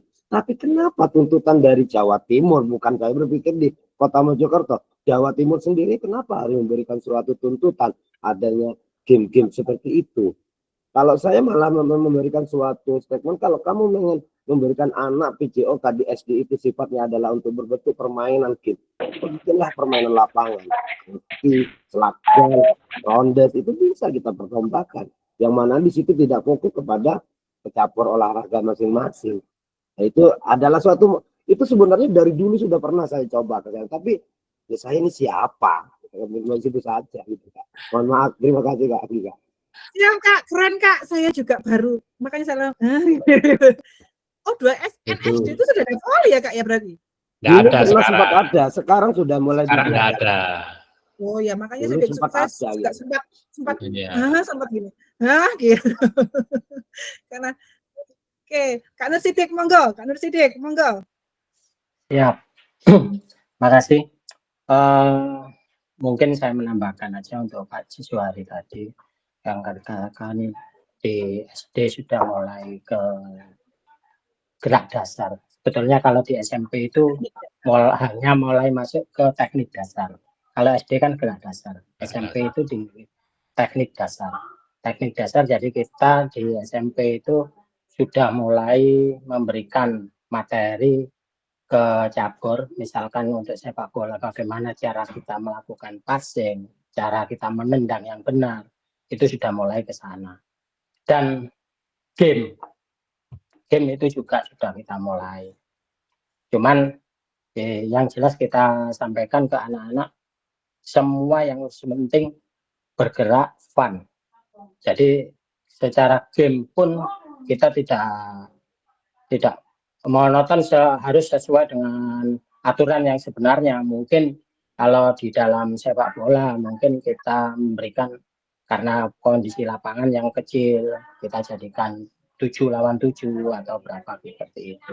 Itu cenderung kita mau modifikasi. Terima kasih sementara itu. Terima kasih Kak Sidik tambahannya. Oke, jadi kalau SMP sudah mulai teknik gitu, teknik dasar plus game yang dimodifikasi, bukan game ikut peraturan yang sebenarnya gitu ya Kak ya. Oke, saya lanjut dulu ya Kak ya. Karena waktu kita sudah jam 10.51 nih Kak. Saya lanjut dulu ya Kak. Jadi menarik juga loh Kak Johari juga ya, tuntutan dari atas gitu. Nah, sama halnya memang kita kalau mau mengkaji CP dan itu ya Kak ya. Apalagi yang kurikulum 13 tahun lalu Kak, saya sempat juga baca-baca sebentar Kak. Ini kok maunya kurikulum 13 ini anak SMA itu sudah bisa semes, bisa gini, tapi pertemuannya seminggu sekali. Jangankan semes, servis aja kadang nyampe, kadang enggak gitu anak SMA gitu ya Kak ya. Apalagi tuntutannya minta disuruh serta didik bisa melakukan teknik semes dengan benar loh, ini ngimpi atau gimana gitu ya Kak ya. Benar kalau kita yang di lapangan loh Kak ya. Sedangkan kita hanya satu minggu cuma 3 JP. Ya kalau dia ikut klub atau ikut ekstra ya bisa seminggu 3 kali. Nah ini kalau cuma dia hanya olahraganya hanya saat PJOK saja seminggu sekali. Jangankan menuntut semes Kak, menuntut passing sama servis alhamdulillah loh seminggu sekali itu ya Kak ya. Itu memang tuntutan ini, waduh ini ya. Yang atas ini tidak lihat lapangan ini ya, lapangan di bawah ini ya Kak ya. Oke, gak apa-apa Kak, itu PR bersama Kak, PR semua jenjang kalau itu ya Kak ya. SD dituntutnya ini, SMP tuntutnya ini, SMA juga sama tuntutnya seperti ini gini ya Kak ya. Jadi nah ini tadi udah alhamdulillah gitu ya Kak ya. Yang penting anak-anak kita sehat, senang, bugar gitu ya Kak ya. Saya lanjut ya Kak ya. Amin. Yuk lanjut. Oke.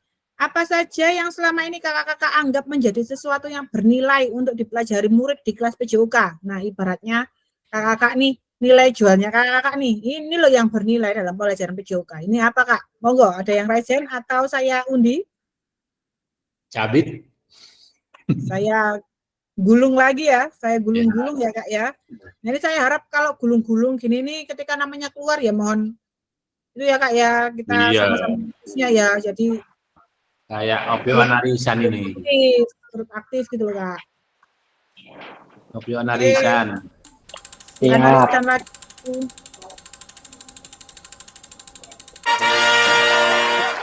Kak Iwan lagi sudah ya. Kak Iwan lagi, yang belum suaranya.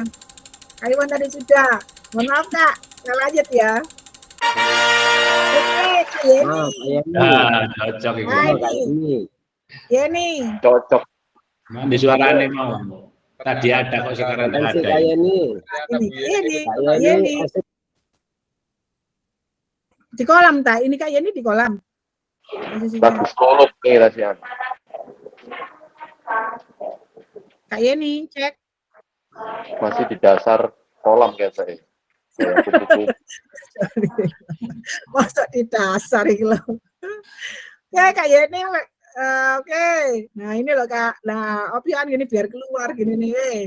Kayak ini. Ya, apa pertanyaannya, Kak? Nah, oke. Wah, betul. cocok ini. Pertanyaannya, makanan apa yang Selama ini Bapak atau Ibu anggap menjadi sesuatu yang bernilai untuk dipelajari. Wajahnya nggak kelihatan ini, wajahnya Selama ini. ini pengalaman bergerak anak dari yang tidak bisa menjadi bisa.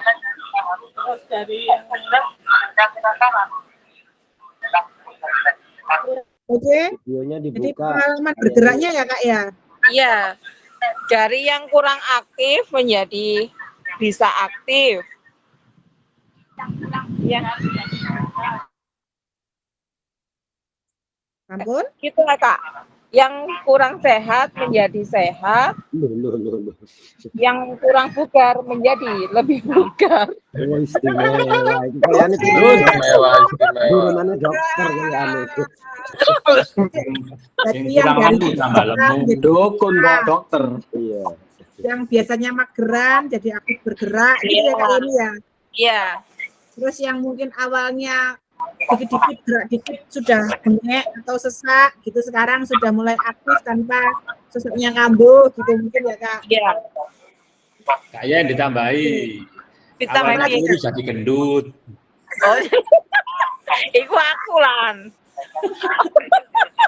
Oke, jadi itu yang dianggap Kak Yeni sesuatu yang bernilai. Ada yang mau menambahkan kakak-kakak raise hand atau saya lanjut? Ya, kelihatannya sudah bisa dipahami kok, Pak. Oke, siap. Terima kasih. Saya lanjut ya, Kak. Nah, sekarang bagaimanakah kakak-kakak mengintegrasikan itu semua ke dalam proses pengembangan kurikulum? Gitu ya, Kak ya. Bedanya kurikulum sama Mengintegrasikan. perangkat gitu ya. Kalau kurikulum ini kakak-kakak memang merancang gitu, Kak. Sebelum merancang perangkat itu kakak-kakak sudah mulai mengembangkan dulu. Oh, strukturku 3JP. Oh, nanti penilaian yang mau aku ambil ini gitu, Kak. Maksudnya di situ. Jadi integrasinya ke dalam proses pengembangan kurikulum mata pelajaran yang berlaku saat ini seperti apa gitu. Sesuai dengan pengalamannya kakak-kakak aja. Raise hand atau diputar lagi? Putar. Atau saya Nah, bisa saya bebas sedikit, Pak. memilih? Siap. Saya coba. Saya ingin suaranya Kak Hilmi, boleh enggak? Oh, Boleh. Kak. Iya. Boleh. Kak Hilmi, Mana Kak Hilmi? Hilmi Akmal. Kak Juhari, raise hand ada apa Kak? Iya. Kalau berbicara Betul, masalah mengintegrasikan apa ini pengembangan kurikulum atau pelajaran PJOK yang sekarang. Kalau saya pertanyaan ini kata-kata sekarang itu kalau seandainya ditaruh di 2 tahun ke depan kelihatannya kurang cocok ya Kak ya. Mungkin dari pertanyaan ini mungkin bisa di lebih spesifik lagi di kurikulum Merdeka misalnya seperti itu. Jadi enggak kata-kata sekarang itu yang menjadi. Nah sekarang ini segini Kak, pernah saya itu membuat suatu penilaian, bukan penilaian, memberi suatu nilai kepada peserta didik. Itu pengalaman, ini berbicara pengalaman. Di kelas bawah, kelas 1, kelas 2, di fase A itu malah gurunya itu cuma minta 1 CP. Terus kasih 1 CP aja udah cukup, udah nilainya kan cuma 1 saja katanya. Nah, saya sempat berontak dalam pikiran saya, tapi itu sebenarnya mempermudah saya karena bikin 1 nilai udah cukup selesai kan sebenarnya. Tetapi di dalam K13 itu ada berbagai macam nilai yang harus kita tunjukkan, ada nilai pengetahuan, ada KI1, KI3, KI4 yang paling harus kita laksana. Tapi di kurikulum Merdeka cuma 1. Seakan-akan mereka itu mana yang lebih pandai. Dia itu bisa menulis saya bisa berlari dengan saya berlari kencang itu bisa dikatakan mana yang lebih bagus. Oh saya yang berlari kencang, berarti nilai yang terbaik adalah yang berlari kencangnya. Bukan artinya saya bisa menulis berlari gitu. Jadi asumsi saya itu mereka itu mana yang terbaik itu yang menjadikan suatu nilai gitu loh. Jadi tidak ada fase yang betul-betul mengkategorikan bahwa ini adalah masuk dalam kategori nilai berapa nih gitu, enggak seperti itu juga. Jadi anak yang pintar bergerak dengan anak yang pintar menulis atau bisa menjawab yang bagus itu adalah satu penilaian yang terbaik bagi mereka. Dan itu pun yang saya wis Pak CP aja lo gak apa-apa, 1 CP gak apa-apa Pak. Oh, gitu ya. Iya, terima kasih kata saya. Udah saya seperti itu. Jadi ini pengalaman saya pribadi gitu Pak. Di ke-13 ada Pak kurikulum merdeka ini. Gitu Kak. Terima kasih Kak. Kayaknya ini juga curhatan semua guru deh kayaknya ya Kak ya. Jadi ibaratnya kan memang di kurikulum merdeka ini kan kita lihat dari peserta didiknya ya bahwa aspek kecerdasan itu banyak ya Kak ya. Ada kinestetik, ada audio dan lain-lain tuh ya Kak ya. Jadi memang nilainya ya cuma 1 nil gitu tak ya Kak ya di rapot itu ya Kak. Apa di SMA juga sama Kak. Jadi kita juga menentukan, jadi ibaratnya anak tidak bisa katakan, ini atlet voli tidak bisa senam ketangkasan atau senam ritmik misal. Jadi kita bisa mengambilkan dia nilai yang terbaiknya di voli itu yang kita masukkan gitu kan Kak. Jadi kan di kurikulum ini kan tidak ada kata anak tidak bisa tidak naik kelas kan gitu ya Kak ya, kecuali itu memang dia tidak pernah masuk, dia tidak pernah kecuali itu kan Kak ya. Secara penilaian itu ya anak tuntas sesuai dengan kemampuannya dan karakternya masing-masing kan gitu Kak ya akhirnya. Dan tapi sebenarnya kalau ini menurut pendapat saya ya, monggo kita diskusi juga di sini. Dalam artian menurut pendapat saya sehingga itu akan memunculkan tanda kutip dalam artian anggapan remeh anak-anak bahwa Kak Popo kok munggah kok kene kok lapo sinau kan gitu akhirnya. Benar enggak? Ini yang jadi masalah. Benar, nggak ada kuliah, nggak ada ujian. Nah itu. Loh, meskipun ada ujian ujiannya tetap ada, cuma kan mereka mau punya kebutuhan asumsinya kan jadinya alah aku lo munggah gitu kan Kak ya, sama nggak Kak? Jelas penting jelas makanya seakan-akan sekarang menjadi guru apa-apa lo ya awakmu tetap munggah kan gitu akhirnya kalau saya pribadi Kak, mungkin kita juga sharing ya, akhirnya apa yang lebih ditekankan Kak untuk membedakan nilainya anak-anak, yaitu adalah karakternya Kak. Jadi dalam artian kamu atlet top dapur prof dan lain-lain, tapi kalau attitude-mu buruk, kamu jarang masuk, jarang mengumpulkan tugas, ini nanti nilaimu tak kurangi. Kalau saya seperti itu Kak, dalam artian sehebat apapun kamu, tapi kalau karakternya tidak terbentuk dengan baik, ya otomatis ada pengurangan. Bahkan kalau balik lagi itu hanya sebatas presensi yang menjadi patokan saya. Presensi saja ya Kak ya? Iya. Tanpa ada observasi Kak? Perilaku tidak ada Kak? Ya bukan artinya perilaku, mereka itu semuanya melaksanakan, berarti kalau mereka hadir, tapi kalau nggak hadir bagaimana mereka nggak bisa melaksanakan. Maksud saya itu saya membuat suatu nilai berdasarkan presensi saya. Nah itu berarti kalau saya suruh ngambil air, ya ambil minuman, itu benar gitu. Sama kayak saya nilai kakak-kakak gini ya Kak ya, yang aktif saya nilai aktif ini hadir. Terus yang ini nggak hadir, oh ini juga itu gitu ya Kak ya. Kan ketika pembelajaran ya Kak ya. Oke di sini. Kan ya? Ya, oke. Tadi untuk masalah tersebut, saya pernah mendapat protes dari wali murid. Waktu itu saya masih mengajar di SD. Kebetulan dia bagus memang untuk bermain volinya bagus. Dan dia waktu itu masuk O2SN, atlet O2SN. Tapi dia saya berikan nilai tidak lebih bagus dari teman-temannya yang aktif. Itu pernah terjadi. Saya sempat diprotes juga. Kenapa Pak anak ini seperti ini padahal dia atlet O2SN. Kenapa kok nilai penjasnya kalah dengan yang lain, dengan saudaranya yang kebetulan bukan atlet. Saya untuk pengalaman saya waktu itu saya jawab, saat kita melakukan penilaian, kembali ke etikanya tadi, saat kita melakukan penilaian gerak dia, saat itu dia melakukannya tidak sungguh-sungguh. Dengan hasil, dengan gerakannya yang tidak sungguh-sungguh, otomatis kita memberikan nilainya kurang. Beda halnya dengan saudaranya atau temannya yang lain yang kebetulan waktu itu meskipun gerakannya kurang bagus, tapi dia melakukannya dengan sungguh-sungguh. Begitu dia, contoh aja saat dia passing, bolanya jatuh segera dia ambil. Itu, jadi itu alasan saya ke orang tuanya dan sempat marah-marah juga sih waktu itu. Begitu sementara itu pengalaman saya di SD. Mohon izin Kak, saya juga mau berbagi pengalaman untuk menanggulangi protes-protes wali murid tersebut. Antisipasi saya adalah saya membuat kesepakatan kelas ketika awal pertemuan tatap muka awal ketika tahun ajaran baru. Ya, jadi saya membuat kesepakatan ke anak-anak, termasuk juga nanti dalam proses penilaian. Nanti yang beda nilai itu ini loh ya. Nanti kalau kamu misal nggak ini loh ya. Jadi kita sudah ada kesepakatan kelas di awal. Itu Kak yang bisa menjadi perisai kita. Loh kenapa kok anakku O2SN kok nilainya jelek. Nah itu kita punya perisai loh. Teman-temannya bisa ditanyai Bu, monggo bahwa kita sudah punya kesepakatan. Dalam artian penilaian kita bla bla bla bla bla seperti ini. Ini pengalaman saya Kak, saya juga seperti itu. Itu dulu juga sudah pernah kita sampaikan, dan awal sebelum kita melakukan penilaian kita juga sampaikan itu. Tapi ya namanya orang tua ya tetap aja protes karena ada yang protes hadir Kak Sidik. Yang protes waktu kesepakatan hadir. Yang protes kan orang tuanya. Lah iya, kesepakatan orang tuanya hadir. Oh.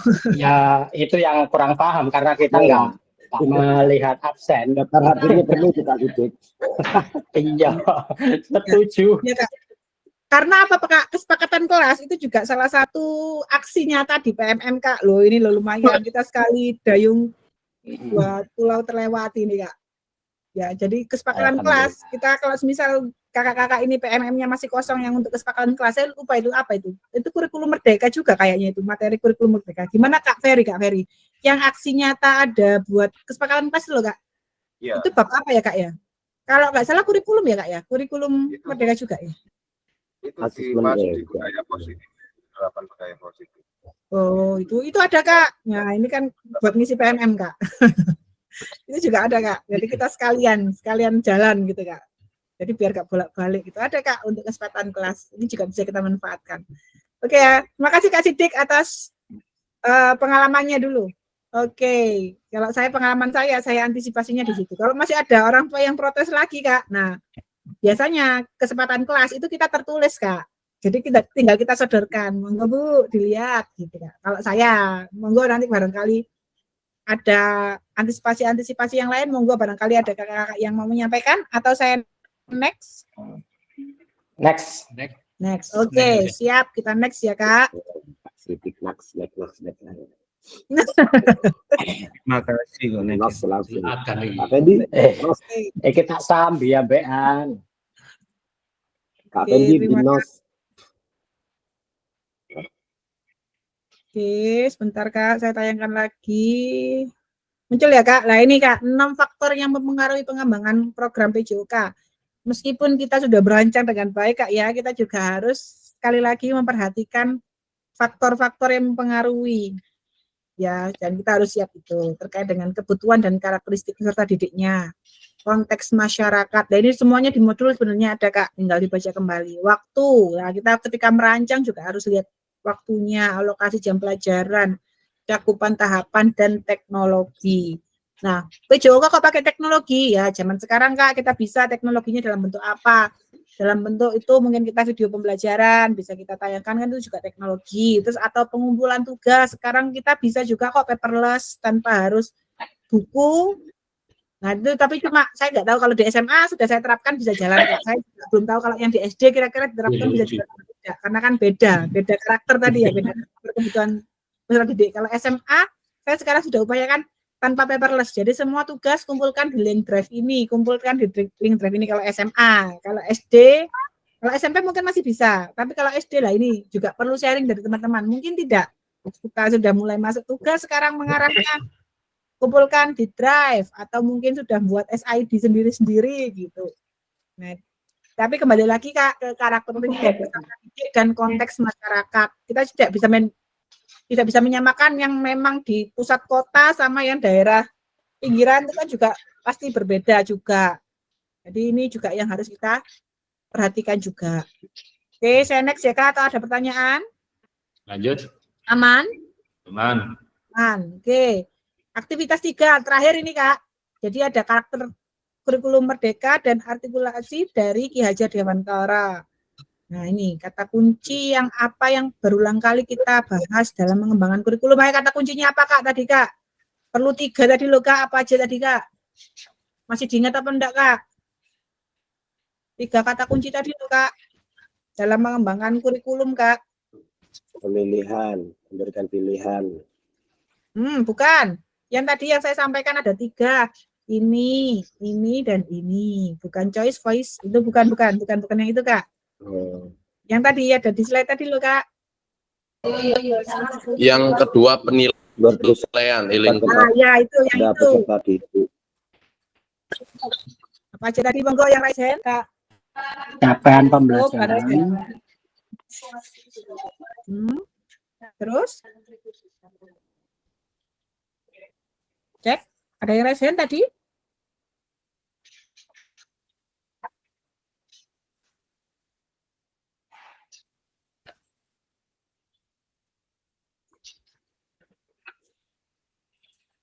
Ya, Kak, ya, tadi kata kunci kita kan sudah ada 3 tadi. Dalam artian kita sudah mengarah ke untuk mengembangkan kurikulum. Yang kita perhatikan background-nya tadi, esensi dari CP-nya tadi ya, Kak, ya. Ada materi esensinya itu atau materi esensialnya itu kan kita dari CP-nya itu, Kak. Terus juga nanti ke penilaiannya, baru tadi setelah penilaian baru langkah-langkah pembelajarannya tadi itu loh, Kak, yang 3 itu ya. Jadi ada fleksibilitas pembelajaran ya. Jadi ini ya. Nah, jadi ada fokus pada materi esensial. Nah, ini kan kita muatan. Nah, ini kan kita lihat dari CP dulu. Kita mau elemen yang mana gitu ya, Kak, ya. Baru pengembangan kompetensi karakternya. Nah, fleksibilitas. Nah, ini. Jadi seperti ini, Kak.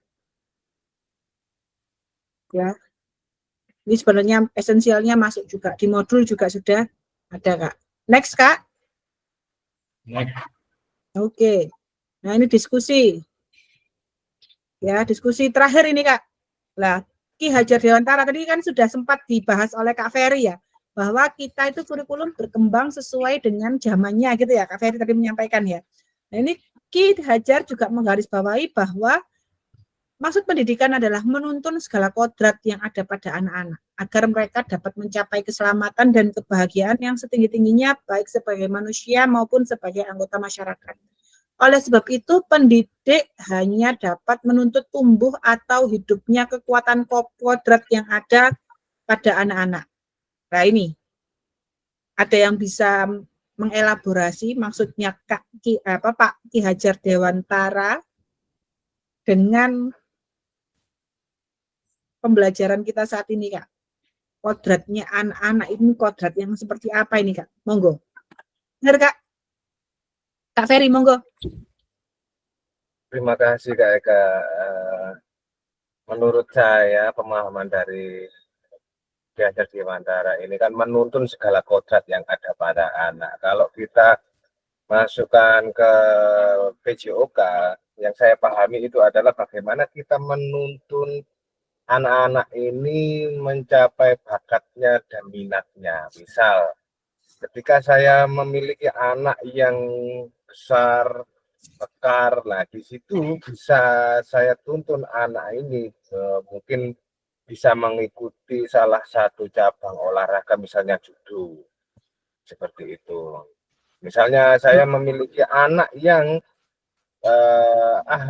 anak yang kelenturannya bagus, itu bisa saya titipkan ke Pak Juhari untuk senam lantai. Misalnya saya melihat si anak ini memiliki potensi di bola basket, di situ saya titipkan ke aku. Nah, saya melihat anak ini memiliki bakat di renang, di situ bisa saya titipkan ke Pak Sidi. Nah, sebenarnya kita ini hanya sebagai penuntun pengantar pada karakter anak-anak kita yang berbeda-beda. Kita pasti bisa melihat karakter murid kita itu ketika pembelajaran di lapangan, kita pasti mengetahui si A ini lebih cepat larinya, si B ini lebih lambat, si C ini lebih malas. Nah, di sini kita ini harus jeli bagaimana kita menuntun anak-anak ini untuk bisa mencapai tujuan menjadi manusia yang sehat dan menjadi manusia yang seutuhnya nanti bisa bermasyarakat dengan baik. Jadi yang saya pahami sebenarnya sangat menarik kolaborasi atau percakapan diskusi kita pagi ini tuh kita melihat apa ya istilahnya yang dihadapi Pak Johari seperti ini, yang dihadapi Pak Fendi seperti ini, yang dihadapi Pak Agu, Pak Sidik tadi seperti ini. Nah, ternyata kita itu juga punya masalah sendiri-sendiri dan kita juga punya penyelesaian tersendiri. Nah, di sinilah kita ini sebagai penuntun ini harus benar-benar bisa jeli dan melihat. Mungkin juga pemerintah itu akhirnya itu mensinkronkan dengan tujuan pemikiran Ki Hajar Dewantara ini dengan cara berdiferensiasi, pembelajaran berdiferensiasi. Jadi murid kita yang berbeda-beda, kita fasilitasi mereka juga dengan cara yang berbeda agar nanti mereka anak-anak bisa mencapai tujuannya dengan caranya mereka masing-masing. Seperti yang kita ketahui, ada anak kita yang suka melihat video, lebih suka membaca, ada suka yang belajarnya istilahnya kecerdasan kinestetik dan sebagainya, auditori dan sebagainya. Dari situ perbedaan ini yang seharusnya itu bisa kita atasi. Tantangan-tantangan ini yang harus bisa kita selesaikan.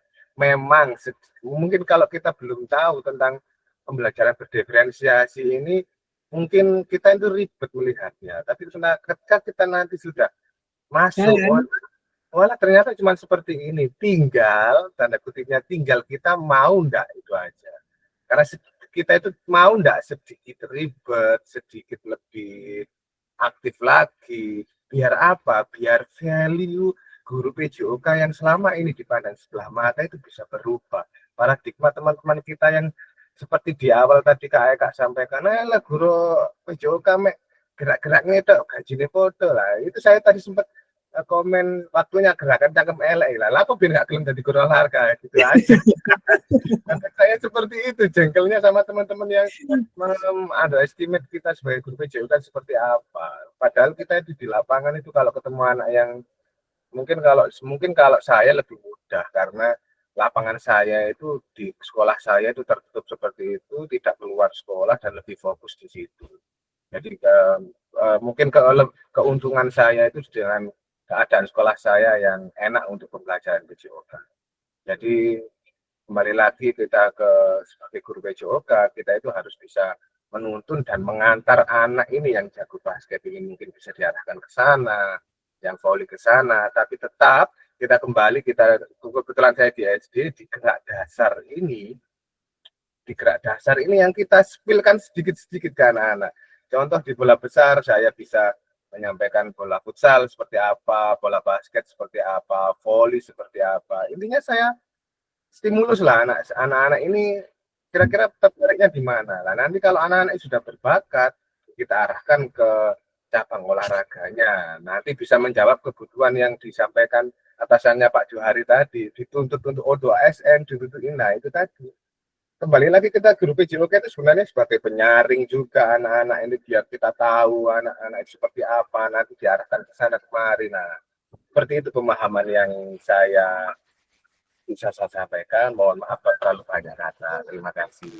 Kasih 2 jempol buat Kak Ferry, ini memang cocok buat jadi GP ya. Lanjut Fasil ini ya. Jos gitu ya. Ngeri lur. Wali kota enak, wali kota lapo tadi gitu.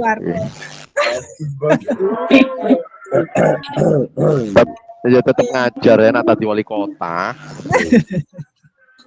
Terus Ya, Kak. Terima kasih. Kalau saya boleh mengagumi kakak, saya sangat terkagum-kagum Kak, karena banyak hasil dari daerah-daerah yang lain itu sampai kebingungan Kak. Aku ya opo carane ku ngentekno 90 JP lho, ya opo carane pesertane ki lho, gak ada yang gini, ada yang ini enggak nyaut gitu ya kayak. Tapi kelas saya alhamdulillah ini luar biasa, bahkan sampai lebih-lebih nih waktu saya. Fasil itu punya jatah, memang kita ditugasi untuk ada spend time-nya sendiri ya Kak ya, ada spend time-nya sendiri. Jadi 90 JP 90 menit ya harus 90 menit gitu Kak. Tapi kan ketika saya kan juga kembali lagi ke kakak-kakak. Kalau ketika kakak-kakaknya pasif, ya saya. Nah ini, fasil-fasil yang lain itu curhatnya Kak, ya sudah pesertanya sudah berkurang. Kalau ini kan alhamdulillah Kak, satu mundur, Kak Nur Sidik langsung maju tanpa menolak sama sekali, langsung siap gitu Kak Sidik langsung siap. Gitu. Siap. Saya telepon Kak, video Kak, siap gitu langsung besoknya itu surat tugas itu sudah terkirim. Surat izin atasan langsung terkirim. Jadi saya benar-benar alhamdulillah Mojokerto luar biasa ini memang. Kak Ya, Sidik dari ini negara memang yang- Kak Sidik ini di darat di air pun dia jaya kok. Amfibi, iya Kayak amfibi. di udara ya itu. Ini kan Kayak marinir. kayaknya itu memang teman-teman dari SMA Pak Kak ya yang kurang berbaur ke teman-teman SD kayaknya ya Kak ya. Jadi kan baru tahu wah luar biasa memang. Ini memang kegiatan seperti ini nih menggabungkan antar semua jenjang gini nih just Igornasnya ditunggu Kak sama Kak Argo. Memang Rilis selama lagi. ini teman-teman yang aktif, yang bisa sering kumpul ya SD sama SMP. Karena SMA-nya Iya. Soalnya beda oma bisa. Omanya gak podo. Langsung Betul. buat jersey kelas 1 PKG 2024 masuk. Monggo. Siapa itu tadi yang Iya. ngomong kita di jersey tadi? Mod Kak Iwan dari tadi. salah Kak dua. Iwan. Kak Iwan, ono sponsor ta. Saya tuh Ada sungkan sponsor. ya Kak ya mau Sponsor Kak duit. Iwan. Saya kemarin Toilet ada sponsor. saya kemarin dipamerin sama peserta Banyuwangi Kak. Teman kuliah dipameri. Aku nggawe loh. Nggawe tas enggak. Lah kalau saya duluan kan saya enggak enak. Berhubung ada yang duluan Betul, monggo silakan. Kak, nanti saya gabung. Saya peserta Sarung langsung aja, aja sarung. aja ya, Kak. Kargo makelar Sarungan. kaos, makelar Nah, itu nanti kita bahas setelah saya tutup rekamannya ya Kak ya. Ini kan saya selesaikan dulu ya Kak ya. Ya. Masalah itu ya Kak ya. Ini terekam Lanjut. soalnya Kak. Jadi ini ya Kak, kita sudah di akhir ya. Jadi tadi yang kita kuliti luarnya dulu Kak, kita perdalam lagi di modul 1.6 Kak. Ini tadi ya memahami 3 karakteristik utama tadi kurikulum, kemudian mampu memahami pengembangan kurikulum PJOK dan mampu menyusun program PJOK yang berkualitas dengan big work design. Tadi di WA sudah saya ada gambar ya Kak ya yang terkait dengan big work design-nya tadi. Itu bisa dibuat acuan untuk mengerjakan tugas di 1.5 Kak. Ya, dan saya ingatkan kembali lagi Kak, jangan lupa videonya sekarang sudah modul 1.5. Kemudian 1.6 baru nanti upload videonya ya Kak di modul 2.1 Kak. Kalau tidak salah nanti di modul 2.1 upload videonya. Jadi jangan sampai lupa untuk membuat video 30 menitnya Kak. Dan tugas-tugas yang masih merah-merah Kak. Tadi kayaknya Kak Sulis juga masih ada yang merah. Mungkin kelewatan Kak Sulis bisa dicek kembali ya Kak Sulis. Tadi ada yang beberapa, oh Kak Sulis kamu tumben ini mungkin kelewatan mungkin Kak Sulis ini. Kelewatan itunya ya. Dan yang belum Kak Hilmi, saya mohon maaf saya ingin dengar suaranya Kak Hilmi. Buka kamera dong Kak Hilmi. Kak Hilmi Akmal. Kak Adi. Tidak ada ya? Nah ini, saya penasaran. Saya penasaran kalau Pak Adi pernah ketemu Kak Adi. Di umba-umba Hilmi. balik. Ya Kak ya. Jadi itu bisa aja. Ya, jadi ini ya Kak. Nah ini terima kasih Kak. Saya juga mohon maaf apabila penyampaian saya tadi ada yang kurang tepat, kurang berkenan, saya mohon maaf. Kemudian untuk kita akhiri, sebelum kita akhiri, berdoa Kak, monggo Kak Ferry atau Kak Haris, silakan. Kak Arif itu belum dinyalakan. Mic-nya bosku. Ya. Marilah kita tutup kegiatan hari ini dengan doa, semoga apa yang kita pelajari hari ini bermanfaat untuk dalam kita pembelajaran sehari-hari. Doa menurut agama dan keyakinan masing-masing. Doa mulai.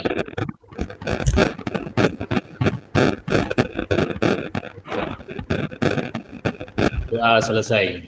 Amin. Terima kasih Kak Eka. Amin. Terima kasih Kak Arif. Saya akhiri ya untuk pertama kita hari ini. Saya mohon izin saya henti dulu rekamannya. Nah, sebentar saya hentikan dulu ya Kak. Sampai ketemu di tatap maya berikutnya. Saya akhiri. Wassalamualaikum warahmatullahi wabarakatuh. Waalaikumsalam warahmatullahi wabarakatuh. Ya Nabi, salam.